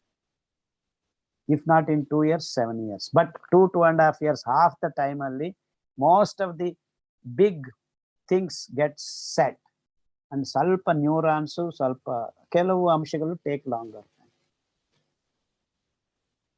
ಸೊ ಅದಕ್ಕೆ ನಾನು ಎಲ್ಲರಿಗೂ ಹೇಳೋದು 6 ತಿಂಗಳಿಂದ 2 ವರ್ಷದಲ್ಲಿ ನಮ್ಮ ಕಾಯಿಲೆಗಳನ್ನ ನಾವು ದೂರ ಮಾಡ್ಕೋಬಹುದು. ನಮ್ಮ ಸಾಧನೆ ಮೇಲೆ ಇದೆ. ನಿಜವಾದ ಆಹಾರ ಸರಿಯಾಗಿ ಬೆಳೆಸ್ಕೊಳ್ಳೋಣ. ಅದಕ್ಕೆ ಹೇಳ್ತಾ ಇರ್ತೀನಿ, ಬೆಳೆಯೋದು ಅಡಿಗೆ ಮಾಡೋದು 2 ನಿಜವಾದ ಕೆಲಸಗಳು. ಮಿಕ್ಕಿವೆ ಎಲ್ಲ ದಂಧೆ ವ್ಯವಹಾರಗಳೇ. ವ್ಯವಸಾಯ ಅಡಿಗೆ ಮಾಡೋದು 2 ನಿಜವಾದ ಕೆಲಸಗಳು, ಮಿಕ್ಕಿದ್ದೆಲ್ಲ ವ್ಯವಹಾರ. ಸೊ ಈ ಅತಿ ಸರಳವಾದ ಕಟುವಾದ ಸತ್ಯ ಇದೆ. ಇಷ್ಟನ್ನ ಗಮನಿಸ್ರಿ ಸಾಕು. So called educated civilised intellectuals all put together we are doing the same mistake everywhere in this world. Let's get back to nature. Respect nature. మన ಪ್ರಕೃತಿಯನ್ನ ನಾವು ಮರೆತಿದ್ದೀವಿ. ಏನೇನೋ ಮಾಡ್ಕೊಂಡು ಏನೇನೋ ಬೆಳೆಸ್ಕೊಂಡು ತಿಂತಾ ಇದೀವಿ ಅಂತ ಅನ್ಕೊಂಡಿದೀರಾ. ಅಂಡ್ ತುಂಬಾ ಜನ V are eating junk food ಅನ್ನೋ ತನಕ ಆದ್ರೂ ಬಂದಿದ್ದಾರೆ. ಅಷ್ಟು ಮಟ್ಟಕ್ಕೂ ತಿಳುವಳಿಕೆ ಆಗಿದೆ. ಬಟ್ ನಾನ್ ಹೇಳ್ತಾ ಇದ್ದೀನಿ, ನಿಮ್ಮನ್ನೆಲ್ಲ ಜಂಕ್ ಫುಡ್ ಅಲ್ಲ ನಾವು ತಿಂತಾ ಇರೋದು. We are eating junk. There is no food. It's all junk. Food means which gives you health, not just energy. So ಇಷ್ಟಕ್ಕೆ ನಿಲ್ಲಿಸ್ತೀನಿ. ಪ್ರಶ್ನೆ ಕೆಲವು, ಯಾಕಂದ್ರೆ ಈ ತರ ನಾನು ಮಾತಾಡ್ತಾನೆ ಇದ್ದೀನಿ 15 ವರ್ಷದಿಂದ. ಎಲ್ಲರಿಗೂ ಗೊತ್ತಿದೆ. ಎಸ್ಪೆಷಲಿ ಕನ್ನಡದವ್ರಿಗೆ ನನ್ನನ್ನು ಕೇಳಿ ಕೇಳಿ ಬೋರ್ ಆಗ್ತಾ ಇದೆ ಅಂತ ಅನ್ಸುತ್ತೆ ತುಂಬಾ ಜನಕ್ಕೆ. ಬಟ್ ನಾನು ನೀವು ಎಷ್ಟೊತ್ತು ಮಾತಾಡ್ಬೇಕು ಅಂದ್ರೂ ಈ ತರ ಮಾತಾಡ್ತಾ ಇರ್ತೀನಿ. ಸಹಜವಾದದ್ದೇನು ಅಸಹಜವಾದದ್ದೇನು. ನಾವು ಅಸಹಜ ಪದಾರ್ಥಗಳಿಗೆ ದಾಸರಾಗಿರೋದ್ರಿಂದಾನೇ ಈ ಗೊಂದಲಗಳು ಶುರುವಾಗಿದೆ. ಅದರಲ್ಲಿ ಸಕ್ಕರೆ, ಹಾಲು ಇವೆಲ್ಲ ನಾವು ಕೃತಕವಾಗಿ ಉತ್ಪಾದನೆ ಮಾಡ್ತಾ ಇದ್ದೀವಿ. ಸಕ್ಕರೆ ಈ ಮದ್ಯದ ಒಂದು ಬೈ ಪ್ರಾಡಕ್ಟು. ಇವೆಲ್ಲ ತುಂಬಾ ಅಂಶಗಳು ನಾನು ಕರ್ನಾಟಕ ಜನತಕ್ಕೆ 10-16 ವರ್ಷದಿಂದ ಹೇಳ್ಕೊಂಡು ಬರ್ತಾನೆ ಇದ್ದೀನಿ. ಈಗ ನಾನು ಹೇಳಕ್ ಬಯಸೋದೇನೆಂದ್ರೆ, ಕಳೆದ 10-15 ವರ್ಷದಲ್ಲಿ ನಾವು ಸಾವಿರಾರು ಜನಕ್ಕೆ, ಈಗ ಲಕ್ಷಾಂತರ ಜನಕ್ಕೆ ಅಂತ ಹೇಳೋದಕ್ಕೆ ನನಗೆ ಯಾವ ಸಂಕೋಚನೂ ಇಲ್ಲ. ಅನೇಕ ಬಗೆಯ ಈ ಮಾಡರ್ನ್ ಲೈಫ್ ಸ್ಟೈಲ್ ಡಿಸೀಸಸ್ ಅಂತ ಏನ್ ಹೇಳ್ತೀವಿ, ಅದನ್ನೆಲ್ಲ ವಾಸಿ ಮಾಡ್ಕೊಂಡು ಬರ್ತಾ ಇದೀವಿ. ನಾನು ವಾಸಿ ಮಾಡ್ತಾ ಇಲ್ಲ, ನಾನು ಬರೀ ವಿಚಾರಧಾರೆಯನ್ನ ನಿಮಗೆ ಹರಿದು ಬಿಟ್ಟಿದ್ದೀನಿ. Just the information. And all around the world people are following this rules. If not completely 100% ಮಾಡದೇ ಇದ್ರು 70-80% ಮಾಡೋಷ್ಟಿಗೇನೆ ಅವ್ರಿಗೆ ಆರೋಗ್ಯ ಸರಿದೋಗ್ತಾ ಇದೆ. ಇನ್ನು 100ಕ್ಕೆ 100 ಪಾಲು ನೀವು ಪಾಲನೆ ಮಾಡಿದ್ರೆ ಎಷ್ಟು ಆರಾಮಾಗಿರ್ಬೋದು. ಅಂಡ್ ಅದಕ್ಕೆ ನನಗೆ ಕಳೆದ 2-3 ವರ್ಷದಿಂದ ಎಷ್ಟು ಒಂದು ಏನಂತಾರಪ್ಪ, ಆತ್ಮಸ್ಥೈರ್ಯ ಅಂತಾರೆ, ಕಾನ್ಫಿಡೆನ್ಸ್ ಲೆವೆಲ್ಸ್ ಎಷ್ಟು ಸ್ಥೈರ್ಯವಾಗಿ ನಾನು ಹೇಳ್ಬೋದು ಅಂದ್ರೆ, it is so clear in my mind that ಎಲ್ಲರೂ ಈ ಸರಳವಾದ ಸೂತ್ರಗಳನ್ನ ಪಾಲನೆ ಮಾಡಿದರೆ ಖರಾಖಂಡಿತವಾಗಿ ನಾವು 90% ಆಸ್ಪತ್ರೆಗಳನ್ನ ಮುಚ್ಚಿಬಿಡ್ಬೋದು. There is no need for hospitals the way they are mushrooming on every street of every village. ಅದೇ ಒಂದು ನೇರವಾದ ಪುರಾವೆ ಅಲ್ವಾ. The more hospitals means the more diseases ಅಂತ. ಸೊ ನಾವು ವೈಜ್ಞಾನಿಕವಾಗಿ ಮುಂದುವರಿತಾ ಇದೀವಿ ಅನ್ನೋದು ನಿಜವಾದರೆ ನಮ್ಮ ದೇಶದಲ್ಲಿ ಅಲ್ವಾ, ನಮ್ಮ ಇಡೀ ಭೂಮಿಯಲ್ಲಿ ಹಾಸ್ಪಿಟಲ್ಸ್ ಕಮ್ಮಿ ಆಗ್ತಾ ಇರೋದು. ವಿಜ್ಞಾನದ ಹೆಸರಿನಲ್ಲಿ ನಾವು ರೋಗಿಗಳನ್ನ ಹೆಚ್ಚು ಮಾಡ್ತಾ ಇದೀವಿ. ಅದೇ ವಿಜ್ಞಾನದ ಹೆಸರಲ್ಲಿ ನಾವು ರೋಗಿಗಳನ್ನ ಕಮ್ಮಿ ಮಾಡ್ತಾ ಬರೋ 5 ವರ್ಷದಲ್ಲಿ ನಾವು ನಿಜವಾಗ್ಲೂ ಗಂಭೀರವಾಗಿ ಚಿಂತನೆ ಮಾಡೋದಾದ್ರೆ, ಗಂಭೀರವಾಗಿ ವೈಜ್ಞಾನಿಕವಾಗಿ ನಮ್ಮ ಜೀವನವನ್ನ ಪ್ರಕೃತಿಗೆ ಜೊತೆಗೆ ಪೂರಕವಾಗಿ ನಡೆಸೋದಾದ್ರೆ 90% ಹಾಸ್ಪಿಟಲ್ ಅನ್ನ ಮುಚ್ಚಿಬಿಡ್ಬೋದು ಅನ್ನೋದ್ರಲ್ಲಿ ನನಗೆ ಯಾವ ಸಂಶಯ ಸಂಕೋಚ ಇಲ್ಲವೇ ಇಲ್ಲ. ಇದನ್ನ ಹೇಳೋದಕ್ಕೆ నాకు ಯಾವ ಜಂಕು ಗೊಂಕು ಇಲ್ಲ. So let's do this with more vigor. ಇನ್ನೂ ಗಟ್ಟಿಯಾಗಿ ಹಳ್ಳಿಗೆ ಈ ವಿಷಯಗಳನ್ನ ತಲುಪಿಸೋದಕ್ಕೆ ಎಲ್ಲರೂ ನನಗೆ ಸಹಾಯ ಮಾಡ್ರಿ ಅಂತ ಬೇಡ್ಕೊಳ್ತಾ ಇವತ್ತು ಈ 4 ಮಾತುಗಳನ್ನ ಮುಗಿಸ್ತಾ ಇದ್ದೀನಿ. ಪದ್ಮಜ ಅವರಿಗೆ ಮತ್ತೆ ಬೇರೆ ಅವರಿಗೆ ಆಲ್ರೆಡಿ ಪ್ರಶ್ನೆಗಳು ಬಂದಿವೆ ಅಂತ ಹೇಳಿದ್ದಾರೆ, ಜನ ಕಳ್ಸಿಕೊಟ್ಟಿದ್ದಾರೆ. ಸೊ ಇನ್ನೊಂದು ಅರ್ಧ ಗಂಟೆ ನಾವು ಈ ಪ್ರಶ್ನೆ ಉತ್ತರ ಮಾಡ್ತೀವಿ. ಓಕೆ ಸರ್, ತುಂಬಾ ಧನ್ಯವಾದ ಸರ್. ನೀವು ಚಿಕ್ಕದಾಗಿ ಹೇಳಿದ್ರು ಪ್ರತಿ ಸತಿ ಹೇಳಿದಾಗ್ಲೂ ಏನೋ ಒಂದು ಹೊಸ ವಿಷಯ ಇದ್ದೇ ಇರುತ್ತೆ.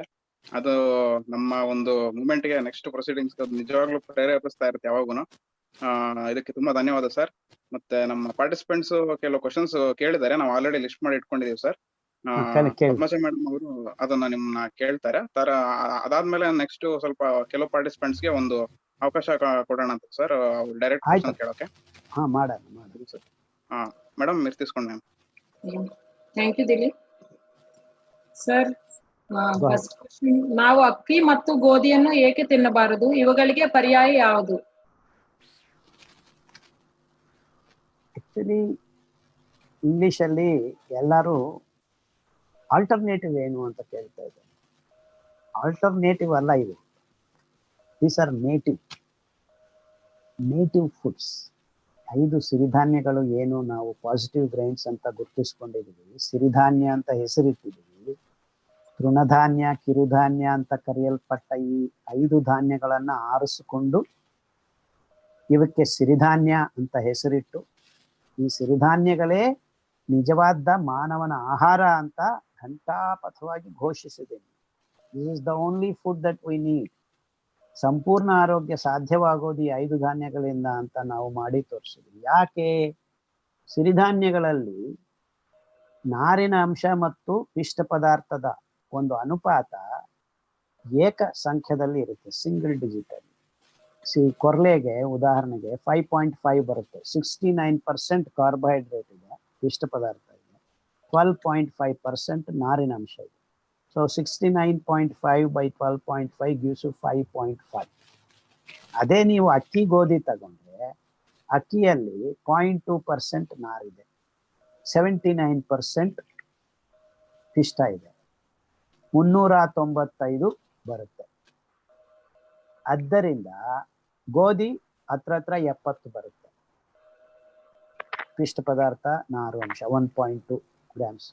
ಅಂದ್ರೆ ಈ ನಾರು ಪಿಷ್ಟ ಪದಾರ್ಥದ ಅನುಪಾತ ಸಿಂಗಲ್ ಡಿಜಿಟ್ಸ್ ಅಲ್ಲಿ ಇದ್ರೆ, 1 ಡಿಜಿಟ್ ಏಕ ಸಂಖ್ಯದಲ್ಲಿ ಇದ್ರೆ, ಗ್ಲೂಕೋಸ್ ಅನ್ನ ಹಿಡಿದು ಕಂತುವಾರಿ ಬಿಡುಗಡೆ ಮಾಡುವಂತ ರಕ್ತಕ್ಕೆ ವ್ಯವಸ್ಥೆ ಸೃಷ್ಟಿ ಆಗತ್ತೆ ನಮ್ಮ ಹೊಟ್ಟೆ. ಅಕ್ಕಿ ಗೋಧಿ ತಿಂದಾಗ ದಿಢೀರಂತ ಗ್ಲೂಕೋಸ್ ಇದ್ದಿದ್ದು ಪಿಷ್ಟ ಎಲ್ಲಾನು ಒಟ್ಟಿಗೆ ರಕ್ತಕ್ಕೆ ಬಂದು ಸೇರೋದ್ರಿಂದ ಎಮರ್ಜೆನ್ಸಿ ಕ್ರಿಯೇಟ್ ಆಗತ್ತೆ ರಕ್ತದಲ್ಲಿ. ಆ ರಕ್ತದಲ್ಲಿ ಹೆಚ್ಚಾಗಿದ್ದ ಗ್ಲೂಕೋಸ್ ಅನ್ನ ನಿಭಾಯಿಸೋದಕ್ಕೆ ತುರ್ತು ರಾಸಾಯನಿಕ ಚರ್ಯಗಳು ಶುರು ಆಗೋದ್ರಿಂದ ನಿಜವಾದ ನಿಧಾನವಾಗಿ ನಡಿಬೇಕಾಗಿದ್ದ ಈ ಮೆಟಬಾಲಿಕ್ ಆಕ್ಟಿವಿಟೀಸ್, ಜೀವ ರಾಸಾಯನಿಕ ಕ್ರಿಯೆಗಳ ಸರಪಳಿಗಳೆಲ್ಲಾನು ಅಸಮತೋಲನಕ್ಕೊಳಪಟ್ಟುಕೊಂಡು ಬೇರೆ ಬೇರೆ ಕಾಯಿಲೆಗೆ ಅಡಿಪಾಯ ಮಾಡ್ತಾರೆ. ಇದಕ್ಕೆ ಅಕ್ಕಿ ಗೋಧಿ ನೀವು ತಿನ್ನಬಾರದು. ಅಕ್ಕಿ ಗೋಧಿ ನಮ್ಮ ಪೂರ್ವಜರು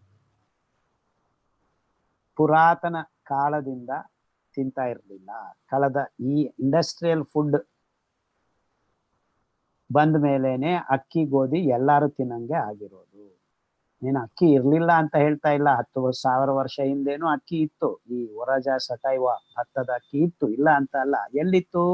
ಎಲ್ಲೋ ಭೂಮಿ ಹತ್ರ ನೀರು ನಿಲ್ವಡ ಇರೋದು, ಅಂದ್ರೆ ಕೆರೆ ಗುಂಟೆ ಆ ತರ ಇರೋ ಜಮೀನ್ದಾರರ ಭೂಮಿ ಹತ್ರ ಯಾವಾಗ್ಲೋ ವರ್ಷಕ್ಕೆ ಒಮ್ಮೆ ಬೆಳ್ಕೋತಾ ಇದ್ರು. 1-2-3 ಕ್ವಿಂಟಲ್ ಸಿಗ್ತಾ ಇತ್ತು. ಹಬ್ಬಕ್ಕೆ ಅಥವಾ ಸತ್ಯನಾರಾಯಣ ಪೂಜೆಗೆ ಬಳಸ್ತಾ ಇದ್ರು ಅಷ್ಟೇ. ಮಿಕ್ಕಿದ್ದು ದೊಡ್ಡವರು ಜಮೀನ್ದಾರರು ತಿಂತಾ ಇದ್ದಿದ್ದು ಸಾಮೆ, ನವನೆ, ಕೊರ್ಲೆ, ಆರ್ಕಾಸ್ ಇವೇನೆ, ಇನ್ನೇನು ಇರ್ಲಿಲ್ಲ. ನಮ್ಮ ದೇಶ ಒಂದೇ ಅಲ್ಲ, ಎಲ್ಲಾ ದೇಶಗಳಲ್ಲೂ ಈ ಸಿರಿಧಾನ್ಯಗಳೇ ಸಿಗ್ತಾ ಇದ್ದಿದ್ದು. Barnyard millet, Japanese, German, Russian millet ಅಂತಾರೆ. ಇಟಾಲಿಯನ್ ಮಿಲೆಟ್ ನಮ್ಮ ನವಣೆ, American millet brown top millet ಕೊರ್ಲೆ, ಆಫ್ರಿಕನ್ ಮಿಲೆಟ್ ಲಿಟಿಲ್ ಮಿಲೆಟ್ ಅಂತಾರೆ ನಮ್ಮ ಸಾಮೆ. ಸೊ ಈ ರೀತಿ ಎಲ್ಲಾ ದೇಶಗಳಲ್ಲೂ ಪೂರ್ವಜರ ಆಹಾರ ಈ ಸಿರಿಧಾನ್ಯಗಳೇ ಇತ್ತು.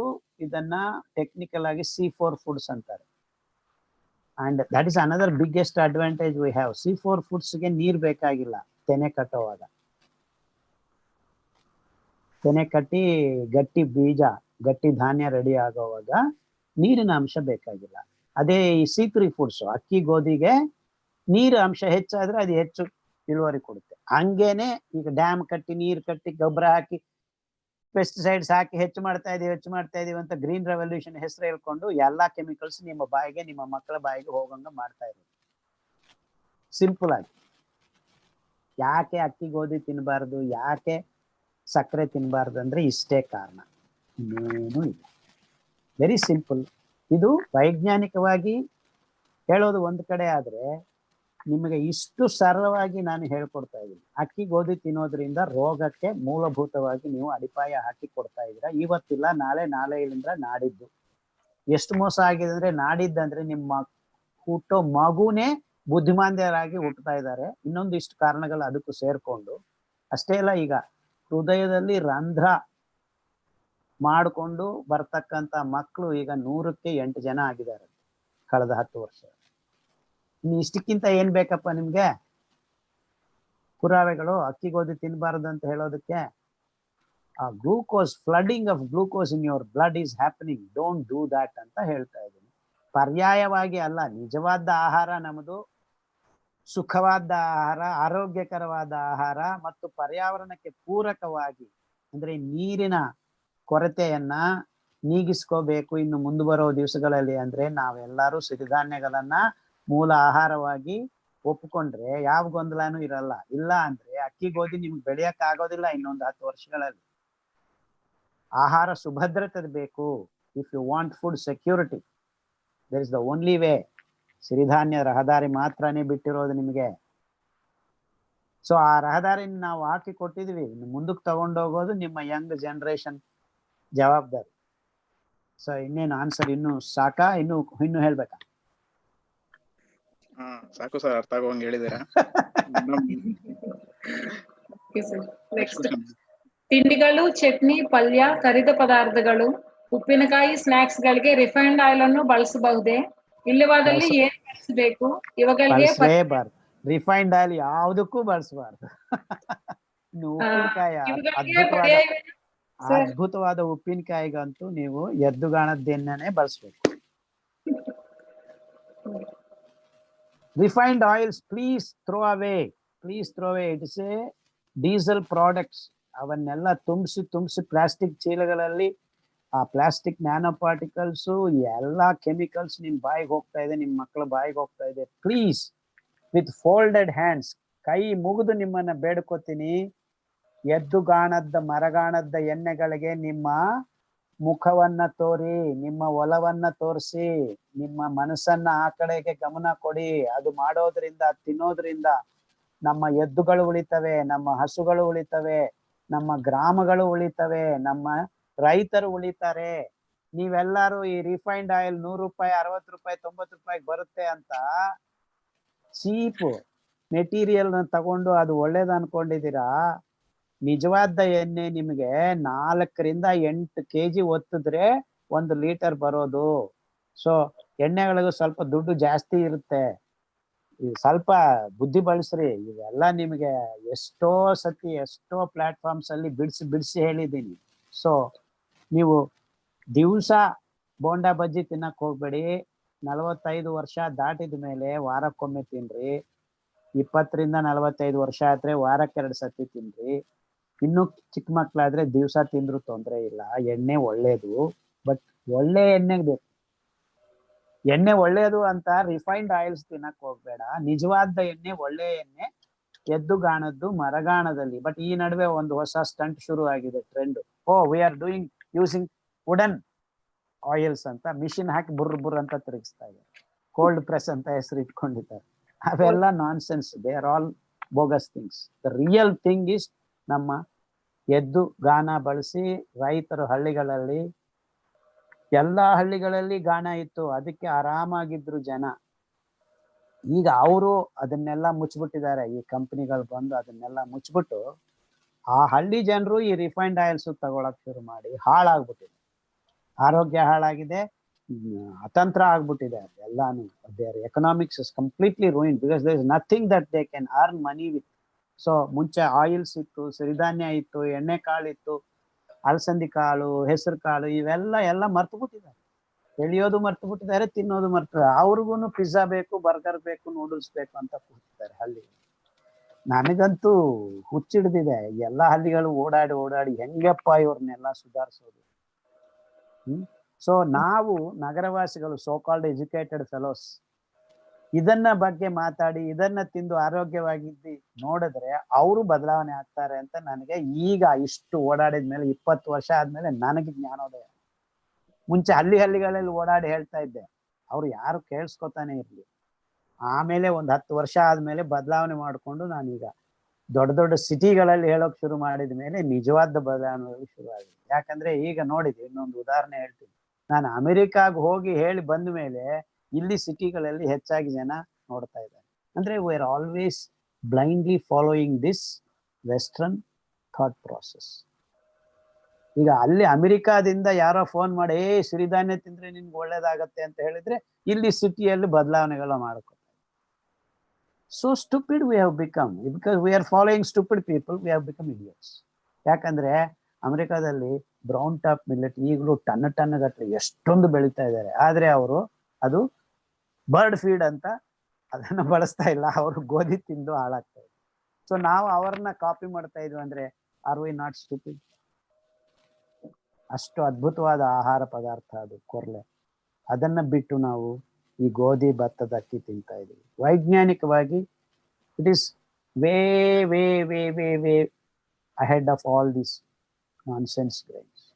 So please get back to the original materials. ಸಮಾಜ ಉದ್ಧಾರ ಆಗ್ಬೇಕು ಅಂದ್ರೆ ಸಹಜವಾದ ಪದಾರ್ಥಗಳನ್ನ ಬಳಸಬೇಕು, ಆವಾಗಲೇ ಆರೋಗ್ಯ. Thank you sir. ಸೊ ಎಣ್ಣೆಗಳ ಬಗ್ಗೆ ಹೇಳಿದೀನಿ. ಯಾಕಂದ್ರೆ ಎಲ್ಲರೂ ಇನ್ನೊಂದು ಎಣ್ಣೆ ಬಗ್ಗೆ ಯೋಚನೆ ಮಾಡ್ತಾ ಇದ್ದಾರೆ. ಆ ಎಣ್ಣೆ ಕುಡಿಯೋಕ್ ಹೋಗಿ ಕೊರೋನಾ ಹೆಚ್ಚಾಗಿರೋದು. ನೆಕ್ಸ್ಟ್ ಕ್ವಶನ್, ಸ್ಟ್ರಕ್ಚರ್ಡ್ ವಾಟರ್ ಅನ್ನು ಕುಡಿಯಬೇಕು ಎಂದು ಹೇಳುತ್ತಾರೆ, ಏಕೆ? ಇದರಿಂದ ನಮ್ಮ ದೇಹದಲ್ಲಿ ತಾಮ್ರದ ಅಂಶ ಹೆಚ್ಚಾಗುವುದಿಲ್ಲವೇ? ಇಲ್ಲ, ತಾಮ್ರದ ಕಣಗಳು ನೀರಿನಲ್ಲಿ ಕರಗೋದಿಲ್ಲ. ನಾವು ಆವತ್ತಿಗಾವತ್ತು ಆ ಕಾಪರ್ ಪ್ಲೇಟ್ ಅಥವಾ ಕಾಪರ್ ಬಿಂದಿಗೆಯನ್ನ ಹುಣಸೆ ಹಣ್ಣು ಅಥವಾ ನಿಂಬೆ ಹಣ್ಣು ನೀರಿನಲ್ಲಿ ತೊಳಿತಾ ಇದ್ರೆ ಯಾವ ಗೊಂದಲನೂ ಬರೋದಿಲ್ಲ. ಯಾಕೆ ಸ್ಟ್ರಕ್ಚರ್ಡ್ ವಾಟರ್ನ ಕುಡಿಯಬೇಕು? ಯಾಕಂದ್ರೆ ಸಹಜವಾಗಿ ನದಿಗಳಲ್ಲಿ ನೀರು ಹರಿತಾ ಇದ್ದಾಗ ಆ potential energy gets into kinetic energy, ಮೇಲಿಂದ ಕೆಳಗೆ ಹರಿತಾ ಇದ್ದಾಗ, so that oxygen and hydrogen, that hydrogen bonding between two water molecules, ಎರಡು ನೀರಿನ ಪರಮಾಣುಗಳ ಮಧ್ಯ ಆಗ್ತಕ್ಕಂತ ಹೈಡ್ರೋಜನ್ ಬಾಂಡಿಂಗ್ ಸ್ಟ್ರಕ್ಚರ್ ಆಗಬೇಕು ಆ ಕೈನೆಟಿಕ್ ಎನರ್ಜಿಯಿಂದ. ಅದೇ ಕೆಲಸ ನಮ್ಮ ತಾಮ್ರದ ಫಲಕ ಮಾಡಿ. ನಾವು ಒಂದು ಮಣ್ಣಿನ ಮಡಿಕೆಯಲ್ಲಿ ಅಥವಾ ಸ್ಟೀಲ್ ಕೊಳದಪ್ಪದಲ್ಲಿ ನೀರನ್ನಿಟ್ಟು ಒಂದು ತಾಮ್ರದ ಫಲಕ 4 ಇಂಚ್ by 15 ಇಂಚ್ ತಾಮ್ರದ ಫಲಕ ಅದರಲ್ಲಿ ಹಾಕಿದ್ರೆ 6 to 8 hours ಆಫ್ ಈ ತಾಮ್ರದ ಫಲಕ ಸ್ಪರ್ಶದಿಂದ ಅದರಲ್ಲಿ ಓಡಾಡ್ತಾ ಇರೋ ಋಣಾತ್ಮಕ ಕಣಗಳಿಂದ ಆ hydrogen bonding oxygen to hydrogen oxygen hydrogen structure ಆಗಿ ಆ ಮಲಿನಗಳು ಕಲ್ಮಶಗಳು ಬಿಡುಗಡೆ ಆಗಿ ಅದು ತಾಮ್ರದ ಫಲಕದ ಮೇಲೆ ಡಿಪಾಸಿಟ್ ಆಗತ್ತೆ. ಅದನ್ನ ನಾವು ದಿವಸ ಅಥವಾ 20 ಗಂಟೆ ಅಥವಾ 15 ಗಂಟೆಗೊಮ್ಮೆ ಕ್ಲೀನ್ ಮಾಡ್ತಾ ಇದ್ರೆ ರಚನಾತ್ಮಕ ನೀರು ಸಿಗುತ್ತೆ ನಿಮಗೆ. ಈ ರಚನಾತ್ಮಕ ನೀರಿನಿಂದ ನೀವು ಊಟ ಮಾಡೋದ್ರಿಂದ ಅಡಿಗೆ ಮಾಡೋದು ಏನಾಗುತ್ತೆ, ನಮ್ಮ ಸಣ್ಣ ಕರಳುನಲ್ಲಿ ಸಿಕ್ಕಾಕೊಂಡಿರೋ ಈ ಪ್ಲಾಸ್ಟಿಕ್ ಕಣಗಳು, ವಿಷ ಪದಾರ್ಥಗಳು ಇವೆಲ್ಲಾನು ಮೆತ್ತಿಗೆ ಈ ರಚನಾತ್ಮಕ ನೀರು ಎಳ್ಕೊಂಡು ಬರುತ್ತೆ. ನೀವು ರಚನಾತ್ಮಕ ನೀರು ಅಲ್ಲದೆ ಕಲ್ಮಶಗಳಿದ್ದ ನೀರನ್ನ ನೀವು ಕುಡಿದ್ರೆ ಆ ಕಲ್ಮಶಗಳು ಅಲ್ಲೇ ಉಳ್ಕೊಂಡಿರುತ್ತೆ. ಸೊ ನೀರು ಶುದ್ಧವಾಗಿ ರಚನಾತ್ಮಕವಾಗಿದ್ದಾಗ ಕಲ್ಮಶಗಳನ್ನ ತನ್ನ ಒಳಗಡೆ ಸೇರಿಸ್ಕೊಳ್ಳೋದಕ್ಕೆ ಒಂದು ದಾರಿ ಮಾಡಿ ಕೊಡುತ್ತೆ. ಆದ್ದರಿಂದ ನಮ್ಮ ಹೊಟ್ಟೆಯಲ್ಲಿ ಇಷ್ಟು ತನಕ 20 ವರ್ಷ ನೀವು ಕುಡಿದಿದ್ದ ಈ ಪ್ಲಾಸ್ಟಿಕ್ ನೀರಿನಿಂದ ಆಗಿರೋ ಅನಾಹುತವನ್ನ ನಾವು ಒಂದು 6 ತಿಂಗಳು ರಚನಾತ್ಮಕ ನೀರಿನಲ್ಲಿ ಅಡಿಗೆ ಮಾಡಿಕೊಂಡು ನಮ್ಮ ಖಾದ್ಯ ಪದಾರ್ಥಗಳನ್ನ ದಿನ ಸೇವಿಸೋದ್ರಿಂದ ಸರಾಗವಾಗಿ ನೀವು ನಿಮ್ಮ ಸಣ್ಣ ಕರಳನ್ನ ಶುದ್ಧ ಮಾಡ್ಬೋದು, ಪೋಷಕಾಂಶಗಳನ್ನ ಸರಿಯಾಗಿ ಹೀರ್ಕೊಳ್ಳೋದಕ್ಕೆ ದಾರಿ ಮಾಡಿಕೊಡಬಹುದು. ಅಷ್ಟೇ ಅಲ್ಲದೆ ನಮ್ಮ ಸೂಕ್ಷ್ಮ ಜೀವಿಗಳ ಸಾಂದ್ರತೆಯನ್ನ ನಮ್ಮ ಹೊಟ್ಟೆಯಲ್ಲಿ ಮೈಕ್ರೋಬಿಯಲ್ ಬ್ಯಾಲೆನ್ಸ್ ಅನ್ನ ಕಂಡು ಹಿಡಿಯೋದಕ್ಕೇನು ರಚನಾತ್ಮಕ ನೀರು ಸಜಾವಾಗಿ ನಿಮಗೆ ಕೆಲಸ ಮಾಡಿಕೊಡುತ್ತೆ. ಸೊ ಈ ಎಲ್ಲಾ ಕಾರಣಗಳಿಂದ ರಚನಾತ್ಮಕ ನೀರನ್ನಾನೇ ಬಳಸಿ ಅಂತ ನಾನು ನಿಮ್ಮ ಅಡಿಗೆ ಮನೆಯಲ್ಲಿ ನಿಮ್ಮ ಬಾಯಿಗೆ ಹೋಗುವ ಪ್ರತಿಯೊಂದು ತೊಟ್ಟು ರಚನಾತ್ಮಕವಾಗಿರ್ಬೇಕು. ತುಂಬಾ ಜನ ಅನ್ಕೊಂಡಿದ್ದಾರೆ ತಾಮ್ರದ ಪಾತ್ರೆಯಲ್ಲಿ ತಾಮ್ರ ನಮ್ಮ ಬಾಯಿಗೆ ಹೋಗುತ್ತೆ ಅಂತ. ತಾಮ್ರ ಎಲ್ಲಿಗೂ ಹೋಗೋದಿಲ್ಲ. ನಿಮಗೂ copper is not soluble in water. Salts of copper, some of them are soluble, most of them are not soluble actually. But ಆ ಕ್ಲೀನ್ಲಿನೆಸ್, ಆ ಹೈಜಿನಿಕ್ ಆಗಿ ಆ ಪಾತ್ರೆಯನ್ನ ರಾಗಿ ತಾಮ್ರದ ಬಿಂದಿಗೆ ಆಗ್ಬೋದು ಅಥವಾ ತಾಮ್ರದ ಫಲಕ ಅದು ಶುದ್ಧ ಮಾಡೋದು ಅತಿ ಮುಖ್ಯ. ಅಷ್ಟೇ ನೀವು ಮಾಡಬೇಕಾಗಿದ್ದು. ಸೊ ಈ ತಾಮ್ರದ ನೀರು 365 ದಿವಸ ಕುಡಿದ್ರು ಏನೂ ತೊಂದರೆ ಆಗೋದಿಲ್ಲ. ನಾವು ಕಳೆದ 38 ವರ್ಷದಿಂದ ತಾಮ್ರದ ಪಾತ್ರದ ನೀರನ್ನೇ ಬಳಸ್ತಾ ಇದ್ದೀವಿ. ಎಲ್ಲರಿಗಿಂತ ಆರೋಗ್ಯವಾಗಿದ್ದೀನಿ ನಾನು ಇಲ್ಲಿ ತನಕ ಒಂದು ಟ್ಯಾಬ್ಲೆಟ್ ಅನ್ನು ತಗೊಂಡಿಲ್ಲ. ಅಲ್ಲಿ ಇಲ್ಲಿ ಆಕ್ಸಿಡೆಂಟ್ಸ್ ತುಂಬಾ ಆಗಿದೆ ನನಗೆ, ಅದಕ್ಕೂ ನಾವೇನು ಔಷಧಿ ತಗೋತಾ ಇಲ್ಲ. ಅರ್ಥ ಆಗಿದ್ಯಾ? So please don't hesitate to use.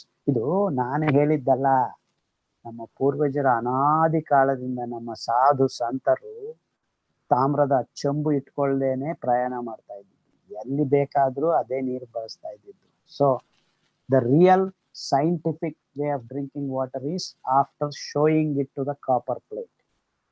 In fact ನೀವು ನಮ್ಮ ಮಡಿಕೇರಿ ಕಡೆ ಬನ್ರಿ, ತುಂಬಾ ದೇವಸ್ಥಾನಗಳಲ್ಲಿ ಇವತ್ತಿಗೂ ಎಲ್ಲ ತಾಮ್ರದ ಫಲಕಗಳಿಂದ ಹಬ್ಬಿಟ್ಬಿಟ್ಟಿದ್ದಾರೆ. ಸೊ ಹಾರ್ವೆಸ್ಟಿಂಗ್ ಆಫ್ ವಾಟರ್, ಆ ನೀರನ್ನ ಹಂಗೆ ತಾಮ್ರದ ಅಷ್ಟು ಧ್ವಜಗಳು ಮತ್ತೆ ಕಂಬಗಳಿಗೂ ಎಲ್ಲಾಗೂ ತಾಮ್ರದ ಫಲಕ ಹಾಕಿಬಿಟ್ಟಿದ್ದಾರೆ.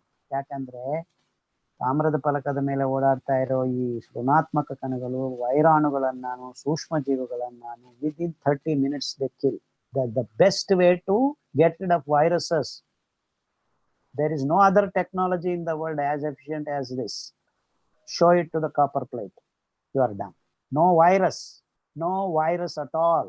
So ರಚನಾತ್ಮಕ ನೀರನ್ನ ಕುಡಿಯೋದಕ್ಕೆ ಇನ್ನೂ ಮುಖ್ಯವಾದ ಕಾರಣ, ಈ ಭಯಂಕರವಾದ pathogenic bacteria or viruses will never enter your body if you are using copper plate in your water. So this is another important reason why you want to use copper plate water all the time. In fact ನಾವು ಹಿಂದಿನ ದಿವಸಗಳಲ್ಲಿ ರಾಗಿ ಬಿಂದಿಗೆಗಳಲ್ಲೇನೆ ನೀರನ್ನ ಕುದಿಸಿ ಸ್ನಾನ ಮಾಡ್ತಾ ಇದ್ವಿ. But ನೀರನ್ನ ಕುದಿಸಿ ಕುಡಿಯಕ್ಕೆ ಹೋಗ್ಬೇಡಿ. ರಾಗಿ ಪಾತ್ರೆಯಲ್ಲಿ, ತಾಮ್ರದ ಪಾತ್ರೆಯಲ್ಲಿ ನೀರನ್ನ ಬಿಸಿ ಮಾಡಬಾರ್ದು, ಅಡಿಗೆ ಮಾಡಬಾರ್ದು. ಸೊ ಯಾವತ್ತಿಗೂ ತಾಮ್ರದ ಪಾತ್ರೆಯಲ್ಲಿ ಅಡಿಗೆ ಮಾಡಬೇಡಿ. ನೇರವಾಗಿ ತಾಮ್ರದ ಪಾತ್ರೆಗೆ ಕಳಾಯಿ ಹಾಕಿ ಒಳಗಡೆ ಇನ್ನೊಂದು ಸ್ಟೀಲ್ ತರ ಅಂಶವನ್ನ ಮುಂಚೆ ಸೃಷ್ಟಿ ಮಾಡ್ತಾ ಇದ್ರು. ಸ್ಟ್ಯಾನ್, ಬೇರೆ ಬೇರೆ ಅಂಶಗಳು, ಆ ಪಂಚಲೋಹಗಳನ್ನ ಬಳಸ್ತಾ ಇದ್ರು. ಅದು ಇತ್ತಳಿ ಅಂತ ಮತ್ತೆ ಪಂಚಲೋಹಗಳಿಂದ ಬ್ರಾಂಜ್ ಮೆಟೀರಿಯಲ್ ಒಂದು ತಯಾರಾಗುತ್ತೆ. That is okay. That is completely neutral. Unlike copper is very reactive material. ಅರ್ಥ ಆಯ್ತಾ? So that is another important. ನೀವು ಕೇಳಿದ ಪ್ರಶ್ನೆಗೆ ಎಲ್ಲ ಆಯಾಮಗಳಲ್ಲಿ ಪೂರ್ತಿ ಸಮಾಧಾನ ಹೇಳ್ಬಿಟ್ರೆ ಅಲ್ಲಿ ಮುಗಿದೋದು. So don't heat in copper vessels. Just store the water. The water gets completely free of viruses, bacteria, and chemicals also, and you are good to go. That is the way it is. ಅರ್ಥ ಆಗಿದೆಯಾ? ಎಲ್ಲ ಆಯಾಮಗಳಲ್ಲಿ ತಾಮ್ರದ ಫಲಕದ ಬಗ್ಗೆ ಹೇಳಿದ್ದೀನಿ. ಇದನ್ನ ಒಂದು ಇಷ್ಟು ರೆಕಾರ್ಡ್ ಮಾಡಿ ಎಲ್ಲರಿಗೂ ಕಳಿಸ್ಬಿಡೋದು ಮತ್ತೆ video. Right. Thank you sir. Next question. ನಾವು ಹಸು, ಎಮ್ಮೆ A1 or A2 ಹಾಲನ್ನು ಏಕೆ ಕುಡಿಯಬಾರದು ಮತ್ತು ಅವರು ಯಾವುದೇ ತರಹದ ಉತ್ಪನ್ನಗಳನ್ನು ಬಳಸಬಹುದೇ? ಎಸ್ ಎಸ್ ಎಸ್ ಎಸ್ ಇದು ಒಂದು ಪ್ರಶ್ನೆ ಮೊದಲಿಂದ ಹೇಳ್ತಾನೆ ಬಂದಿದ್ದೀನಿ.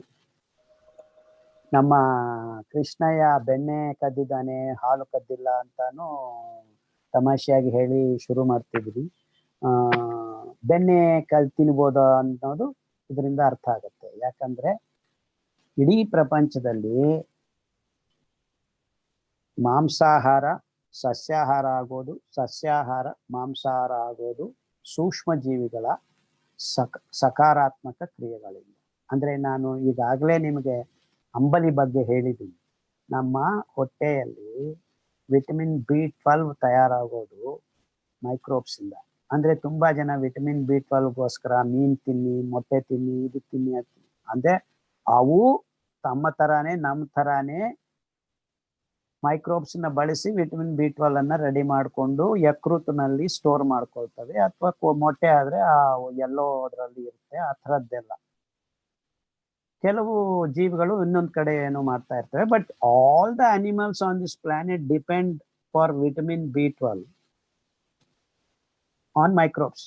ಆ ಮೈಕ್ರೋಬ್ಸ್ ಸೂಕ್ಷ್ಮ ಜೀವಿಗಳ ಸಹಜೀವನವೇ ಸಿಂಬಯಾಟಿಕ್ ಲಿವಿಂಗ್. ಅಂದ್ರೆ ಒಳತು ಮಾಡುವ ಸೂಕ್ಷ್ಮ ಜೀವಿಗಳನ್ನ ನಮ್ಮ ಹೊಟ್ಟೆಯಲ್ಲಿ ನಾವು ಪೋಷಣೆ ಮಾಡ್ತಾ, ಅವುಗಳು ನಮ್ಮ ಜೀವಕೋಶಗಳು ಮಾಡಕ್ಕಾಗದೇ ಇರ್ತಕ್ಕಂಥ ಕೆಲವು ಜೀವರಾಸಾಯನಿಕ ಕ್ರಿಯೆಗಳನ್ನ ಪೂರೈಸಿಕೊಂಡು ಆ ಮೆಟಬಲೈಟ್ಸ್ ಅನ್ನ, ಆ ಜೀವರಾಸಾಯನಿಕ ಕ್ರಿಯೆಗಳ ಉಂಟು ಮಾಡುವ ಪದಾರ್ಥಗಳನ್ನ ಲಬ್ಧಿಗಳಾಗಿ ನಾವು ಜೀವನ ಮಾಡಬೇಕು.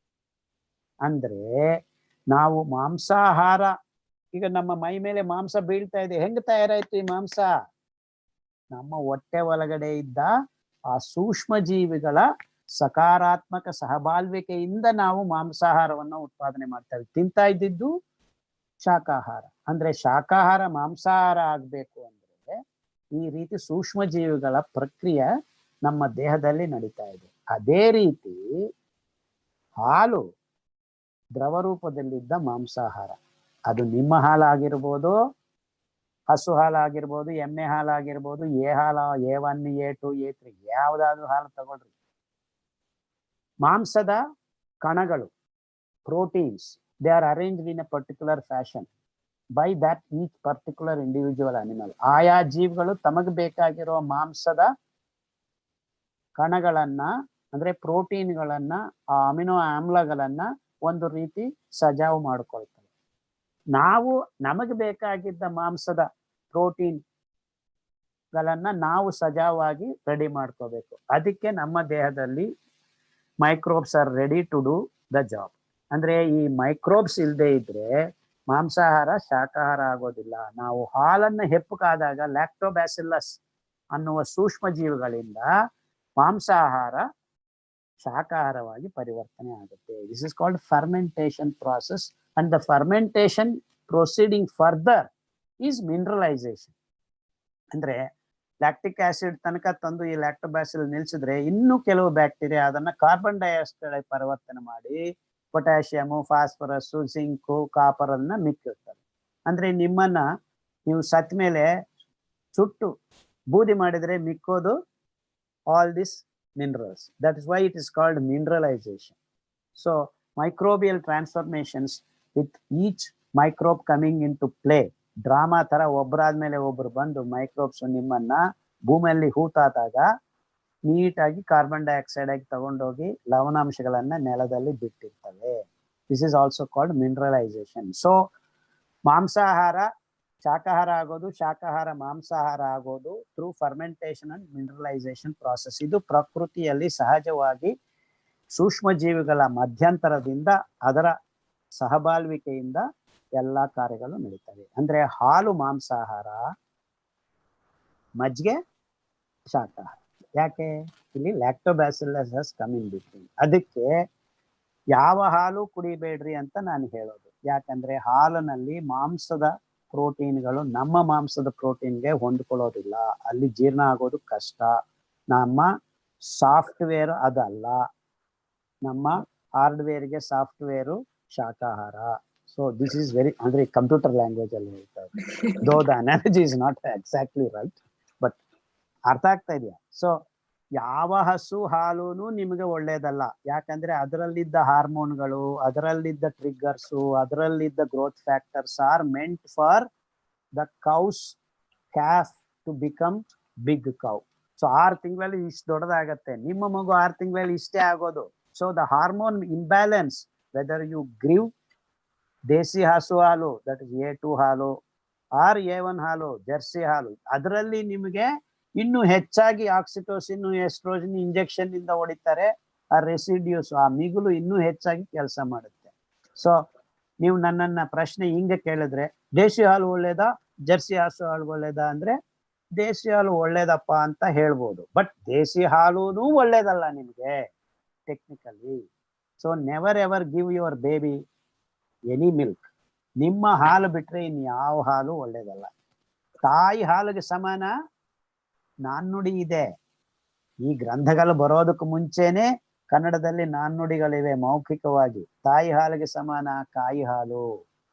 ಅಂದ್ರೆ ತಾಯಿ ಹಾಲಿನಲ್ಲಿದ್ದ ಎಲ್ಲಾ ಅಂಶಗಳನ್ನೂ ತದ್ರೂಪಿಯಾಗಿ ಮಿರರ್ ಇಮೇಜ್ ಆಗಿ ಏನಾದ್ರೂ ಸಿಗುತ್ತೆ ಈ ಪ್ರಕೃತಿಯಲ್ಲಿ ಅಂದ್ರೆ ಅದು ಕಾಯಿ ಹಾಲು, ತೆಂಗಿನಕಾಯಿ ಹಾಲು. ಅದಕ್ಕೆ ನಾನು ಎಲ್ಲಾರ್ಗು ಹೇಳ್ತಾ ಇದ್ದೀನಿ, ನಿಮ್ಮ ಮಗುಗೆ ಹಾಲು ಬಿಡಿಸ್ಬೇಕಂದ್ರೆ ತೆಂಗಿನಕಾಯಿ ಹಾಲು ಕೊಡ್ರಿ. ತೆಂಗಿನಕಾಯಿ ಹಾಲು ಆದ್ಮೇಲೆ ಇನ್ನೂ ಒಳ್ಳೆ ಹಾಲು ಬೆಳೀತಾ ಬೆಳೀತಾ ಮಗು 9 ತಿಂಗಳ ತನಕ ನಿಮ್ಮ ಹಾಲು ಕೊಡಿ. 9 ತಿಂಗಳಾದ್ಮೇಲೆ ತೆಂಗಿನಕಾಯಿ ಹಾಲು ಕೊಡ್ರಿ 1-2 ತಿಂಗಳು. ಆಮೇಲೆ ರಾಗಿ ಹಾಲು ಕೊಡ್ರಿ, ಆಮೇಲೆ ಎಳ್ಳಿನ ಹಾಲು ಕೊಡ್ರಿ. ಇನ್ ಬಿಟ್ವೀನ್ ಕಳಕಾಯಿ ಬೀಜ ಹಾಲು, ಕುಸ್ಬೆ ಹಾಲು, ಇವೆಲ್ಲಾನು ಅದ್ಭುತವಾದ ಪೋಷಕಾಂಶಗಳು, ಎಸ್ಪೆಷಲಿ ಕ್ಯಾಲ್ಸಿಯಂ. ತೆಂಗಿನಕಾಯಿ ಹಾಲಲ್ಲಿ ನಿಮ್ಮ ತಾಯಿ ಹಾಲಲ್ಲಿ ಎಷ್ಟು ಕ್ಯಾಲ್ಸಿಯಂ ಇದೆ ಅಷ್ಟೇ ಇದೆ, ಅಬ್ಸಲ್ಯೂಟ್ಲಿ ಸೇಮ್ ಅಮೌಂಟ್. ಸೊ ತಾಯಿ ಹಾಲು ಕೊಟ್ಟಂಗೆ ಇರುತ್ತೆ ಮಗು. ದೆನ್ ಬೆಳೀತಾ ಬೆಳೀತಾ ಅವನಿಗೆ ಕ್ಯಾಲ್ಸಿಯಂ ಜಾಸ್ತಿ ಬೇಕು. ಸೊ ರಾಗಿ ಹಾಲಲ್ಲಿ 4 ಪಟ್ಟು 3.6 ಪಟ್ಟು ಹೆಚ್ಚು ಕ್ಯಾಲ್ಸಿಯಂ ಇದೆ. ಇನ್ನೂ ಸ್ವಲ್ಪ ಬೆಳೀತಾ ಇದ್ದಂಗೆ ಎಳ್ಳು ನುಂಡೆ, ಎಳ್ಳಿನ ಹಾಲು ಕೊಡ್ರಿ. ಎಳ್ಳಿನಲ್ಲಿ 10 ಪಟ್ಟು ಕ್ಯಾಲ್ಸಿಯಂ ಇದೆ. ಇದನ್ನೆಲ್ಲ ಈ ಶಾಸ್ತ್ರಜ್ಞರು, ಈ ಸೈಂಟಿಸ್ಟು, ಈ ಡಾಕ್ಟರ್ಗಳು ಹೇಳ್ತಾ ಇಲ್ಲ. ಹಾಲು ಕೊಡ್ರಿ ಹಾಲು. ಯಾಕಂದ್ರೆ ಅವ್ರಿಗೆ ಬೇಕಾಗಿರೋದು ಸೆಂಟ್ರಲೈಸ್ಡ್ ಇಂಡಸ್ಟ್ರಿಯಲ್ ಮಿಲ್ಕ್ ಪ್ರೊಡಕ್ಷನ್ ನಲ್ಲಿ ಹಾಲು ಒಳ್ಳೇದು, ಹಾಲು ಒಳ್ಳೇದು, ಕ್ಯಾಲ್ಸಿಯಂ ಬೇಕು, ಕ್ಯಾಲ್ಸಿಯಂ ಬೇಕು ಅಂತ ಇದ್ದಾರೆ. ಹಾಲಿನಿಂದ ನಿಮ್ಗೆ ಕ್ಯಾಲ್ಸಿಯಂ ಸಿಗೋದಿಲ್ಲ. ಪುರಾವೆನ all people are having bone problems.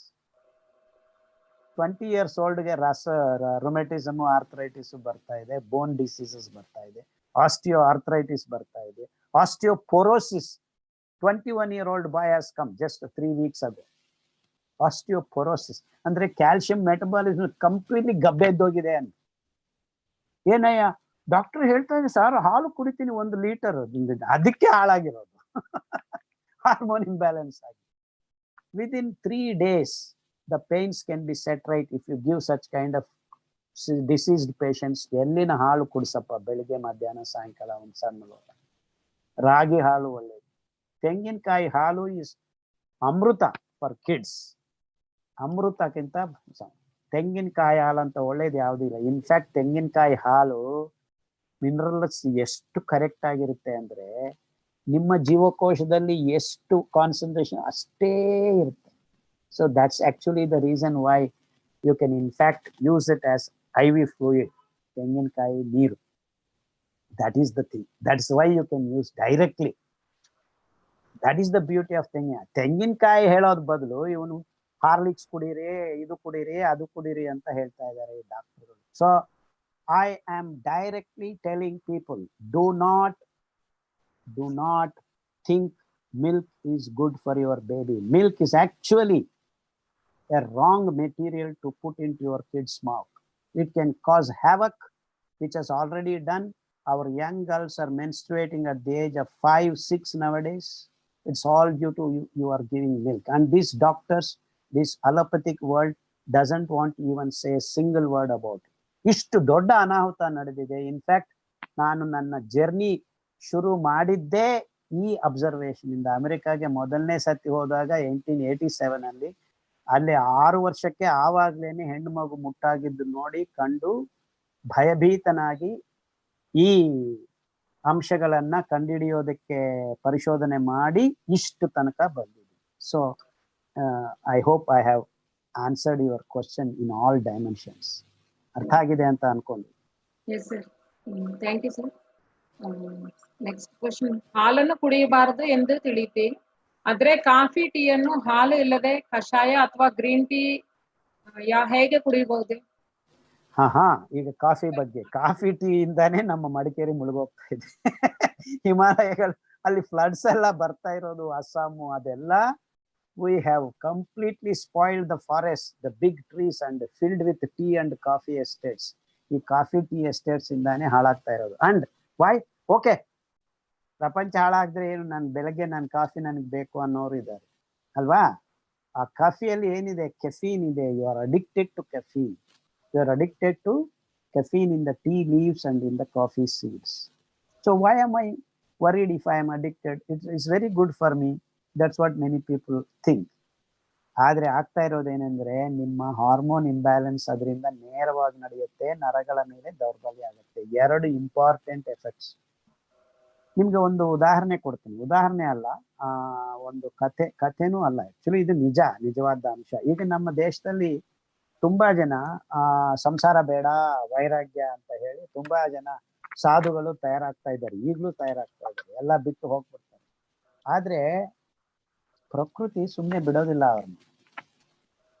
ಆ ಒಳಗಡೆ ಇದ್ದ ಕಾಮದ ಅಂದ್ರೆ ಸೆಕ್ಷುವಲ್ ನೀಡ್ ಏನಿದೆ ಅದನ್ನ ಯಾವುದೋ ಒಂದು ರೂಪದಲ್ಲಿ ನೀಗಿಸ್ಕೊಳಕ್ ಆಗದೆ ಇದ್ದ ಅಂದ್ರೆ ತುಂಬಾ ತೊಂದರೆ ಆಗುತ್ತೆ. So what do they do? Most of the sadhus ಈಗಲೂ ಹೋಗಿ ಹಿಮಾಲಯ ಕಡೆ ಆ ಕಡೆ ಈ ಕಡೆ ಎಲ್ಲರೂ ಭಂಗ್ ಅಂತ ಕುಡಿತಾರೆ. That is drugs, opioid drugs ಅಂತ. So it is a well-known fact that if you are using drugs, your sex drive completely comes down. Actually, it becomes zero.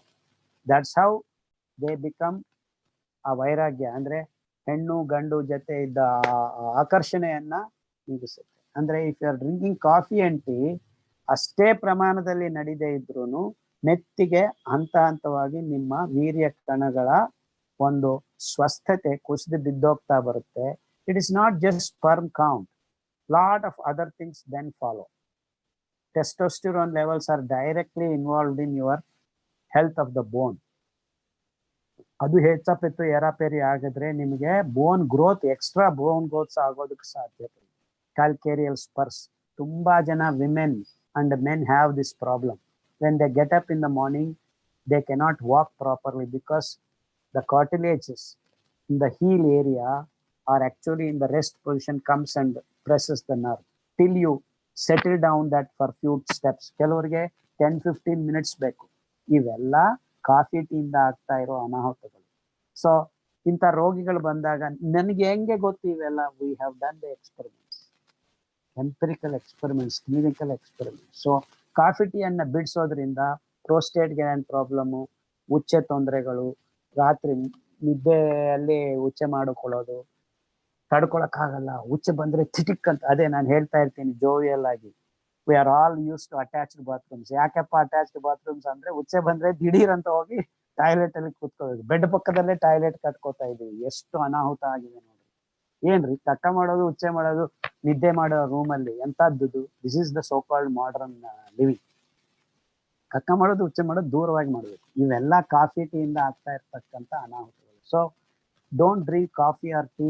You want to have some warm milk, you can make out of sesame seed, warm thin milk you can drink. You can drink coconut milk. You can actually roast the tamarind seeds and make powder and make peya. That also will be very tasty. And halsin bija, ivellanu ನೀವು ಒಳ್ಳೆ ಪೇಯಗಳು. Instead of drinking something which is good for you, you are drinking something which is bad for you. So please stop drinking coffee and tea and save our Western Ghats and Himalayas forests. It has 2 important reason why you should not drink coffee and tea: to save our forest, one, to save yourself.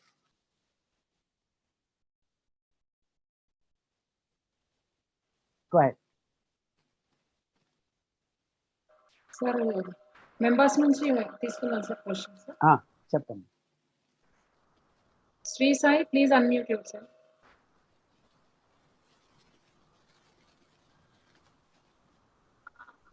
Hello hello. Hello Go ahead. Sir నమస్తే. Go ahead. చెప్పండి. Please go ahead. ಹೇಳಮ್ಮ. Sir మా బాబుకి ALL sir. ఇప్పుడు maintenance phase లో ఉన్నాము. First chemo అంతా అయిపోయింది సార్. ಕನ್ನಡದಲ್ಲಿ ಮಾತಾಡ್ರಿ. ಕನ್ನಡ ಪ್ರೋಗ್ರಾಮ್ సార్ యాక్చువల్ గా ಬರಲ್ಲ. మాది Telugu sir. Can I speak in English sir? పర్లేదు చెప్పండి. సార్ అదే సార్, మా బాబుకి ఏఎల్ఎల్ సార్. అయితే కీమో ఫస్ట్ ఫేజ్ అయిపోయింది. ఇప్పుడు మెయింటెనెన్స్ లో ఉన్నాము. 3 months ఒకసారి లంబర్ పంక్చర్. 4 years sir. ఇప్పుడు 4 years. ఎక్కడుంది cancer? ALL sir, acute leukaemia, blood cancer. Okay. అయితే సార్ ఇప్పుడు మెయింటెనెన్స్ ఫేజ్ లో 3 months కి ఒకసారి లంబర్ పంక్చర్ చేస్తారు కదా సార్. ఆ లంబర్ పంక్చర్ ఈసారి చేసిన తర్వాత కౌంట్స్ తగ్గిపోయినాయి సార్ చాలా. యాక్చువల్ గా మేము మీ ప్రోటోకాల్ ఫాలో అవుతున్నాం సార్ 1 year నుండి. ఇప్పుడు కౌంట్స్ తగ్గాయి.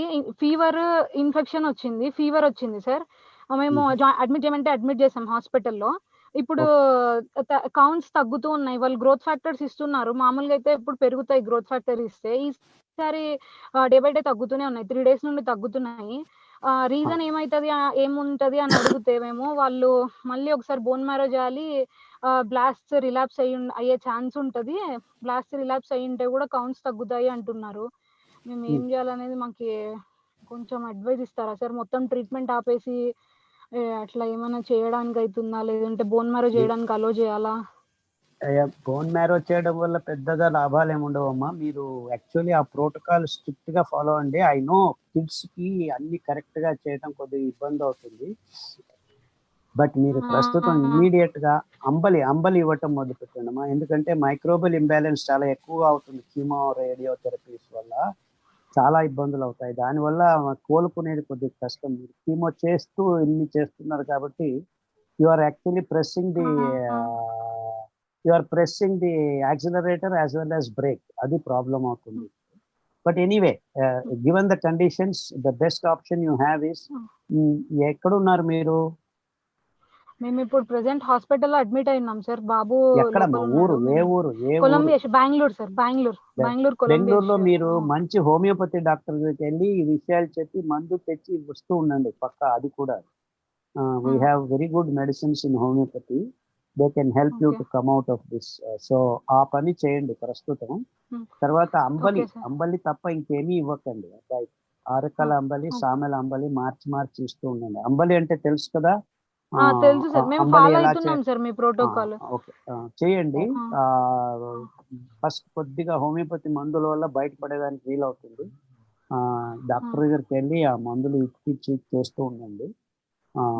So let us see after this 3-4 weeks లో బయటికి రాకుండా ఉంటే మీరు తర్వాత నా దగ్గరికి వద్దురు కానీ తర్వాత. అదే సార్, యాక్చువల్ గా మేము ఏమన్నా తనకి బ్రేక్ఫాస్ట్ చేసినా కూడా అది కూడా సిరిధాన్యాల దోశ, సిరిధాన్యాల టిఫిన్ అట్లే పెడుతున్నాం సార్. ఏమి ఇవ్వద్దండి, అంబలి తప్ప ఇంకేమి ఇవ్వద్దండి. కీమో ఇచ్చారంటే మొత్తం మైక్రోబల్ ఇంబ్యాలెన్స్ చాలా ఎక్కువ ఉంటుంది. నేను ప్రతి చోట చెప్తున్నాను కదా, 9 వారాలు నుంచి 12 వారాలు. అది స్టార్టింగ్ 6 months అట్లే ఫాలో అయినాం సార్. స్టార్టింగ్ 6 months అంబలి ఇచ్చాము. తర్వాత నిదానంగా ఇప్పుడు మేము ఫాలో అయ్యబట్టి 1 year అయింది సార్. మళ్ళా కీమో ఇస్తే మళ్ళా ఇవ్వాలి, మళ్ళా అంబలి ఇస్తూనే ఉండాలి. ఇడ్లీలు ఇవ్వండి, దోశలు ఇవ్వండి, పూరీలు ఇవ్వండి, కానీ అంబలి మాత్రం ఇస్తూనే ఉండాలి. అంబలి మాత్రం ఖచ్చితంగా ఇవ్వాలి. అదే will protect. Even now you do సరే. Okay sir. WBC అవన్నీ అదంతకదే సర్దుకుంటాయమ్మా. వన్స్ హిమోగ్లోబిన్ స్టెబిలైజ్ అయితేనే మిగిలినవన్నీ సరియాగి అంత బాగా. హిమోగ్లోబిన్ 11 ఉంది. ఇంకా స్టెబిలైజ్ కావాలి, వేరేటివన్నీ బాగా అవుతూ వస్తాయి. ఇవ్వండి మీరు ఆ తర్వాత పారిజాతం ఆకు, రావి ఆకు, జామ కషాయాలు అవన్నీ వాడాలి, జాగ్రత్తగా వాడాలి. Okay, sir. Okay. Thank you, sir. Next question, Bhuvan Baswa. Please unmute yourself. Okay.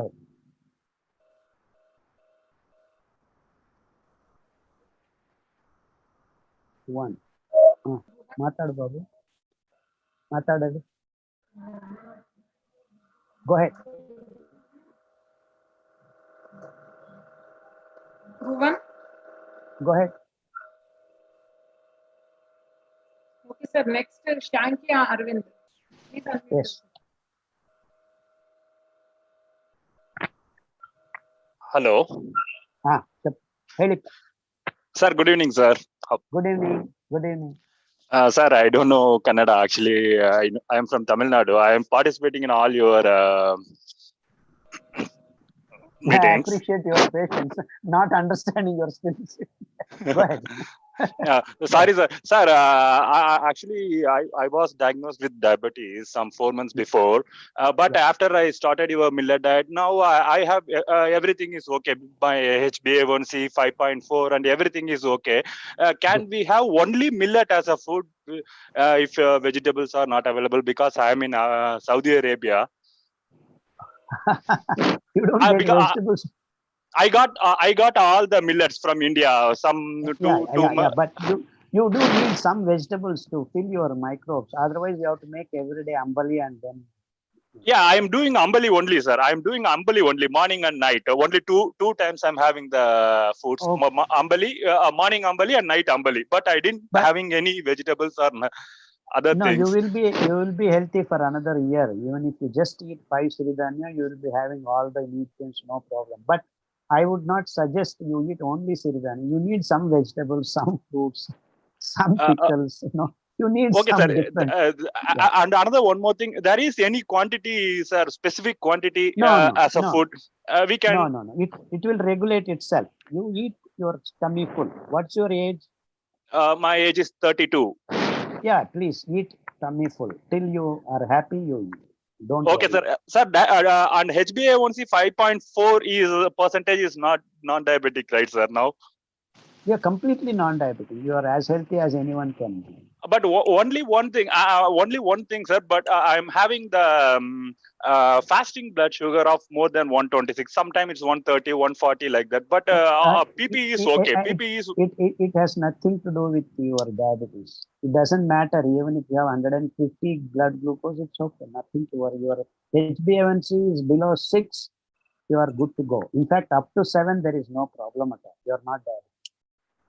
Okay, sir. Next, Harish Hari. Please unmute yourself. Yeah, go ahead.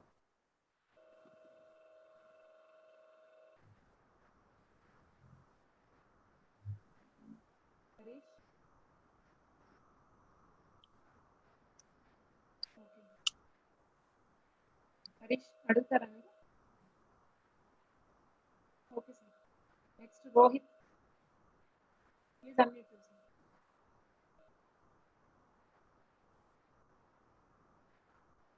ఎవరు అడగట్లేదు. Hand raise వినిపిస్తుందా? తర్వాత అడగండి. Hello Go ahead. ಸರ್ ನಾನು ನಮಸ್ಕಾರ, ಪಾಮಯ್ಯ ಮುರಾರಿ ಅಂತ sir. ಹೇಳಿಪ್ಪ. Sir ಏನಿಲ್ಲ, ನಮ್ಮ ಮಗಳಿಗೆ ಸ್ವಲ್ಪ ಈ ಕೈಗಳಲ್ಲಿ ಮಂಡಿ ಇದೆಯಲ್ಲ ಸರ್, ಮಂಡಿಗಳಲ್ಲಿ ಸಣ್ಣ ಸಣ್ಣ ಚೂಪಾದ ಗುಳ್ಳಿಗಳು ಬರ್ತಾವ ಸರ್. ಮೊಣಕಾಲಿಗೂ ಮತ್ತು ಮೊಣಕೈಗೆ. ಈಗ ಮೊಣಕೈಗಿದೆ ಸರ್, ಅದು ಬಹಳ ಹಿಂಗ ಚುಚ್ತಾವ ಸರ್. ಹಿಂಗ ಅದನ್ನ ಹಿಂಗ ಮಾಡಿದ್ರೆ ಅದ ಹೊರಗಡೆಯಿಂದ ಒಂದು ಬಿಳಿ ಆದಂತ ಇದು ಬರ್ತದೆ ಸರ್. ಅದು ಹಾರ್ಮೋನ್ ಇಂಬ್ಯಾಲೆನ್ಸ್ ಆಗ್ತಾ ಇದೆ. ಹಾಲು ನಿಲ್ಸಿ ಫಸ್ಟ್. ಹಾಲೇನು ಕುಡಿತಾ ಇಲ್ಲ ಸರ್. ಎಳ್ಳಿನ ಹಾಲು, ತೆಂಗಿನಕಾಯಿ ಹಾಲು ಕೊಡ್ರಿ. ಆಮೇಲೆ ಎಳ್ಳೆಣ್ಣೆ ರಾತ್ರಿ ಹೊತ್ತು ಮಲಗುವಾಗ ಹಚ್ಕೊಂಡ್ಬಿಡಿ. ಒಂದು ಸಿರಿಧಾನ್ಯ ಊಟ ಮಾಡಿಸಪ್ಪ. ಕೊರ್ಲೆ ಮತ್ತು ನವಣೆ ಹೆಚ್ಚಾಗಿ ತಿನ್ನಿಸಿ. ಎಲ್ಲಾ ತೊಂದರೆಗಳು ಆರಾಮಾಗ್ತದೆ. ಹೌದಲ್ಲ sir? And don't give any milk. Many people say we are not giving milk. ಇಲ್ಲ, ಹಾಲೇನು ಕೊಡ್ತಾ ಇಲ್ಲ ಸರ್. ಇಲ್ಲ ಕೇಳಿಸ್ಕೊಳ್ಳಿ, ಹಾಲು ಹಾರ್ಲಿಕ್ಸ್ಗೆ ಒಂಚೂರು ಹಾಕೋದು, ಕಾಫಿ ಟೀ ಕುಡಿಸೋದು ಎಲ್ಲ ಶುರು ಆಗಿರುತ್ತೆ. ತುಂಬಾ ಜನ ಈಗ 5 ವರ್ಷಕ್ಕೆ ಕಾಫಿ ಟೀ ಕೊಡ್ತಾ ಇದ್ದಾರೆ ಮಕ್ಕಳು. ಹೌದು ಸರ್, ಹೌದು ಸರ್, ಹೌದು. So people think they are not giving milk, but they are giving coffee and tea or Horlicks or Bournvita, all these things. So ಹಾಲು ಬಾಯಿಗೆ ಹೋಗ್ತಾನೆ ಇರುತ್ತೆ ಯಾವುದೋ ಒಂದು ರೂಪದಲ್ಲಿ. ಅದನ್ನ ನಿಲ್ಲಿಸಿ ಆರಾಮಾಗ್ತಾರೆ. ಸ್ವಲ್ಪ ಸಣ್ಣ ಪುಟ್ಟ ಸ್ಕಿನ್ ಪ್ರಾಬ್ಲಮ್ ಏನು ತೊಂದರೆ ಇಲ್ಲ. ಪುಸ್ತಕದಲ್ಲಿ ಚರ್ಮದ ಪ್ರೋಟೋಕಾಲ್ ಇದೆ, ಅದನ್ನ ಫಾಲೋ ಮಾಡ್ರಿ, ಕ್ಲಿಯರ್ ಆಗಿ. Next question Vignesh Prabhu, please. Hello sir, ನಮಸ್ತೆ. ನಾನು ವಿಘ್ನೇಶ್ ಅಂತ ಬೆಂಗಳೂರಿಂದ ಮಾತಾಡ್ತಿರೋದು. ಹೇಳಿಪ್ಪ. ಸರ್, ನಂದು ಕ್ವಶನ್ ಏನಂತ ಹೇಳಿ, ಇಸ್ ನಾಟ್ ಎ ಫುಡ್. ಈ ರೆಫ್ರಿಜರೇಟರ್ ಬಗ್ಗೆ ನಮ್ಗೆ ಸಿಟಿಲಿ ಫುಡ್ ಪ್ರಿಸರ್ವ್ ಮಾಡೋದಕ್ಕೆ ರೆಫ್ರಿಜರೇಟರ್ ಆಲ್ಟರ್ನೇಟ್ ಆಗಿ ಯಾವ್ದು ಯೂಸ್ ಮಾಡ್ಬೋದು ಸರ್? ನಾವು ಹಿಂಗೆ ಇದನ್ನ ಮಾಡ್ಬೋದು? ಆಕ್ಚುಲಿ ತರಕಾರಿ ಸೊಪ್ಪು ಇಟ್ಕೊಂಡು ಒಂದ್ ದಿವಸ ಬಳಸೋದ್ರಲ್ಲಿ ತೊಂದರೆ ಇಲ್ಲ ಫ್ರಿಡ್ಜ್ ಇಂದ. ಬಟ್ ನಿಮ್ಮ ಊಟ ಅಡಿಗೆ ಮಾಡಿದ್ದನ್ನ ಅದರಲ್ಲಿ ಇಟ್ಬಿಟ್ಟು 4-5 ದಿವಸ ಆದ್ಮೇಲೆ ತಿಂತಾರಲ್ಲ, ಅದು ತುಂಬಾ ದೊಡ್ಡ ತೊಂದರೆ. ಅದು ಮಾಡಬಾರ್ದು. ಆಲ್ಟರ್ನೇಟಿವ್ ಆಗಿ ಅಂದ್ರೆ ನಿಮ್ಗೆ ನೀವು ಫ್ರಿಡ್ಜ್ ಅಷ್ಟು ಜಾಗ ನಿಮ್ಮ ಮನೆಯಲ್ಲಿ ಒಂದು ದೊಡ್ಡದ ಮಣ್ಣಿನ ಮಡಿಕೆ, ಅಗಲ ಇರೋ ಮಣ್ಣಿನ ಮಡಿಕೆಯಲ್ಲಿ ಮರಳ ಹಾಕಿ ಅದರಲ್ಲಿ ಇನ್ನೊಂದು ಮಡಿಕೆ ಇಟ್ಬಿಟ್ರೆ ಆ ಮರಳನ್ನ ನೀರಲ್ಲಿ ಹಾಕ್ತಾ ಇದ್ರೆ ಬಿಸಿಲು ಕಾಲದಲ್ಲಿ 40 ಡಿಗ್ರಿ ರಾಯಚೂರು ಅಂತ ಜಾಗಗಳಲ್ಲೂ ನಿಮ್ಮ ತರಕಾರಿ ಹಾಳಾಗದೆ ಆ ಮಣ್ಣಿನ ಮಡಿಕೆಯಲ್ಲಿ ಇಟ್ಕೋಬಹುದು 2-3 ದಿವಸ. ಓಕೆ. ಸೊ ಇನ್ನೊಂದು ವ್ಯವಸ್ಥೆ ರೆಡಿ ಮಾಡ್ಕೊಂಡ್ರೆ ನೀವು ಮೊಸರು ಮಜ್ಜಿಗೆ ಇಟ್ಕೋಬಹುದು. ಆ ಥರ 2-3 ವ್ಯವಸ್ಥೆ ಮಾಡ್ಕೋಬಹುದು. ಸೀರಿಯಸ್ ಆಗಿ ನಿಮಗೆ ಸಿಟಿಗಳಲ್ಲಿ ಒಂದು 4 feet by 4 feet ಜಾಗ ಪಕ್ಕಕ್ಕೆ ಇಟ್ಕೊಂಡ್ರೆ ನೀವು ಫ್ರಿಡ್ಜ್ ನ್ಯಾಚುರಲ್ ಆಗಿ ಕ್ರಿಯೇಟ್ ಮಾಡ್ಕೋಬಹುದು. Okay sir. Next question Gauri, please unmute yourself.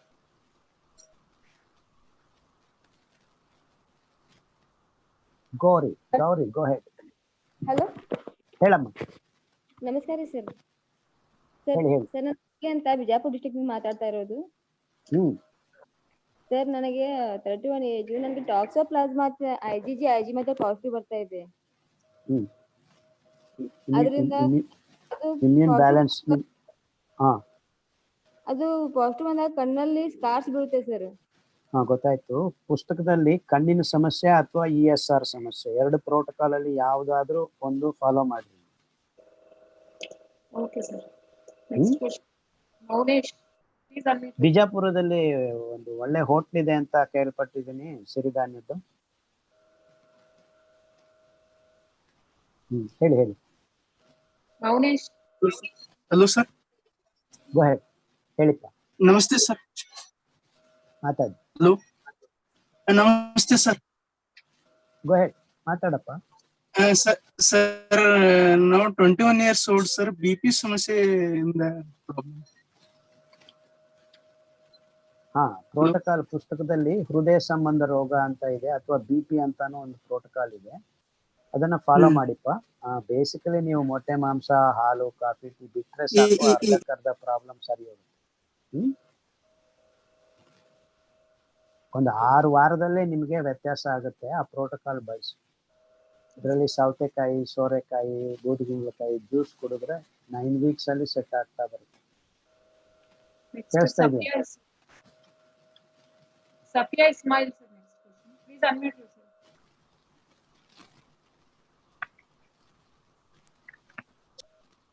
Hello, go head. ನಮಸ್ತೆ ಸರ್. ಮಂಗಳೂರಿಂದ ಮಾತಾಡ್ತಾ ಇದ್ದೀನಿ. ನನ್ನ ತಂದೆಯವರಿಗೆ 58 ವರ್ಷ ವಯಸ್ಸಿದೆ ಸರ್. ಅವರೊಂದು ರೈಟ್ ಸೈಡ್ ಪ್ಯಾರಲೈಸ್ ಇದೆ, ಮತ್ತೆ 10 years ಇಂದ ಕಿಡ್ನಿ ಪ್ರಾಬ್ಲಮ್ ಉಂಟು ಸರ್. ಈಗ ಲಾಸ್ಟ್ 6 month ಇಂದ ಡಯಾಲಿಸಿಸ್ ಅಲ್ಲಿ ಇದ್ದಾರೆ. ಈಗ ಕ್ರಿಯಾಟಿನ್ 7.5 ಉಂಟು ಸರ್. ಅಯ್ಯೋ, ಒಂದ್ಸತಿ ಡಯಾಲಿಸಿಸ್ ಶುರು ಮಾಡಿದ್ಮೇಲೆ ಕ್ರಿಯಾಟಿನ್ ಎಷ್ಟಿದೆ ಅಂತ ಯಾರಿಗೂ ಗೊತ್ತಾಗೋದಿಲ್ಲ. ಅವ್ರು ಸುಮ್ಮನೆ ಹೇಳ್ತಾ ಇರ್ತಾರೆ ಈ ನಂಬರ್ ಆ ನಂಬರ್ ಅಂತ. ಟೆಸ್ಟ್ ಯಾವುದು ಸರಿಯಾಗಿ ಮಾಡಕ್ಕೂ ಆಗೋದಿಲ್ಲ. ಅದು ಮೋರ್ ಇಂಪಾರ್ಟೆಂಟ್ ಈಸ್ ನೀವು ಆ ಡಯಾಲಿಸಿಸ್ ಪ್ರೋಟೋಕಾಲ್ ಇದೆ ನೋಡ್ರಿ ಪುಸ್ತಕದಲ್ಲಿ. ಫಸ್ಟ್ ನಂಬರ್ 1 ಡಯಾಲಿಸಿಸ್ ಪ್ರೋಟೋಕಾಲ್ ಇದೆ. ಪುನರ್ನವ ಮತ್ತು ಬಾಳೆದಿಂಡು ಮತ್ತು ರಣಪಾಲ ಈ ಎಲೆ ಸೊಪ್ಪುಗಳ ಕಷಾಯ ಕುಡಿಯಕ್ಕೆ ಶುರು ಮಾಡಿ ಕುಡ್ಸಕ್ಕೆ. ನಿಮ್ಮ ಮಂಗಳೂರಲ್ಲಿ ಒಳ್ಳೆ ಹೋಮಿಯೋಪತಿ ಡಾಕ್ಟರ್ ಇದ್ರೆ ಹೋಗಿ ಅಲ್ಲಿ ಔಷಧಿ ತಗೊಳ್ರಿ, ತುಂಬಾ ಒಳ್ಳೆ ಔಷಧಿಗಳಿವೆ. ಎರಡು ಮಾಡಿದ್ರೆ ಸರಿ ಹೋಗ್ತಾ ಬರುತ್ತೆ, ಪ್ರಯತ್ನ ಮಾಡ್ರಿ. Okay, sir. Next question, Naveen Kumar, HK. Please unmute yourself. Sir ನಮಸ್ಕಾರ. ನಮಸ್ಕಾರ. ನವೀನ್ ಅಂತ ಬೆಂಗಳೂರಿಂದಾನೆ. ಸರ್ ನನಗೆ 9 years ಮಗಳಿದ್ದಾಳೆ. ಸೊ ಅವಳಿಗೆ ಪ್ರಿಕಾಷಿಯಸ್ ಪ್ಯೂಬರ್ಟಿ ಬಗ್ಗೆ ಸ್ವಲ್ಪ ಬೇಕಾಗಿತ್ತು ಸರ್. ಆಲ್ರೆಡಿ ನಾವು ಅವಳಿಗೆ ಹೇಳಿರೋ ತರ ಪ್ಲಾಂಟ್ ಬೇಸ್ಡ್ ಮಿಲ್ಕ್ ಕೊಡ್ತಾ ಇದೀವಿ. ಯಾವಾಗಿಂದ ಶುರು ಮಾಡಿದ್ದೀರಾ? ಇದು ಲಾಸ್ಟ್ 1-2 weeks ಇಂದ ಸ್ಟಾರ್ಟ್ ಮಾಡಿದೀವಿ. Okay, 2 weeks is too late. Actually 9 years ನೀವು ಹಾಲು ಕೊಟ್ಟಿದ್ದೀರಾ ಅಂದ್ರೆ most of the damage is already done. But then whatever time you start. Let's hope things will be all right, and feed her no meat, no egg, no milk. ಅವೆಲ್ಲ ಶಿಸ್ತಿಂದ ಮಾಡ್ರಿ ಇನ್ಮೇಲೆ. And ಸಾಮೆ ಅಕ್ಕಿ 3 ದಿವಸ ವಾರದಲ್ಲಿ ತಿನ್ನಿಸ್ತಾ ಇರಿ. ಓಕೆ. ಅಂಡ್ ಎಳ್ಳಿನ ಹಾಲು ಕೊಡಬೇಡ್ರಿ, ಅವ್ರ ಮಗುಗೆ. ರಾಗಿ ಹಾಲು, ಕೊಬ್ಬರಿ ಹಾಲು ಕೊಡಿ. ಕಡಲೆಬೀಜ ಹಾಲು ಕೊಡ್ಬೋದು. ವಾರಕ್ಕೊಮ್ಮೆ ಎಳ್ಳುಂಡೆ ತಿನ್ನಿಸಿ, ಬಟ್ ಎಳ್ಳಿನ ಹಾಲು ವಾರ ಕೊಡೋದು ಬೇಡ. Okay. Okay. Yeah, please ask your question. ತೆಂಗಿನಕಾಯಿ ಹಾಲು very good for that kind of food. It will actually many places it can halt the problem. Yeah. Hello. Go ahead.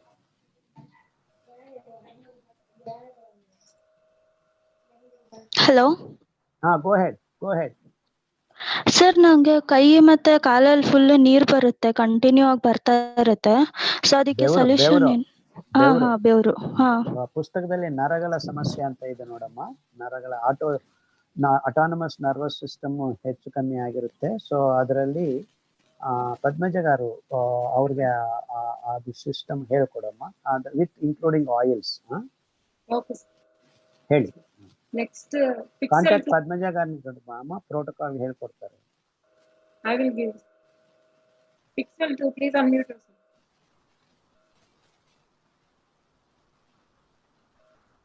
Hello. ಹೇಳಿ ಸರ್ ನಮಸ್ಕಾರ. ನಾನು ಲಕ್ಷ್ಮಿ ಅಂತ ಕ್ಯಾಲಿಫೋರ್ನಿಯಿಂದ ಮಾತಾಡ್ತಿರೋದು.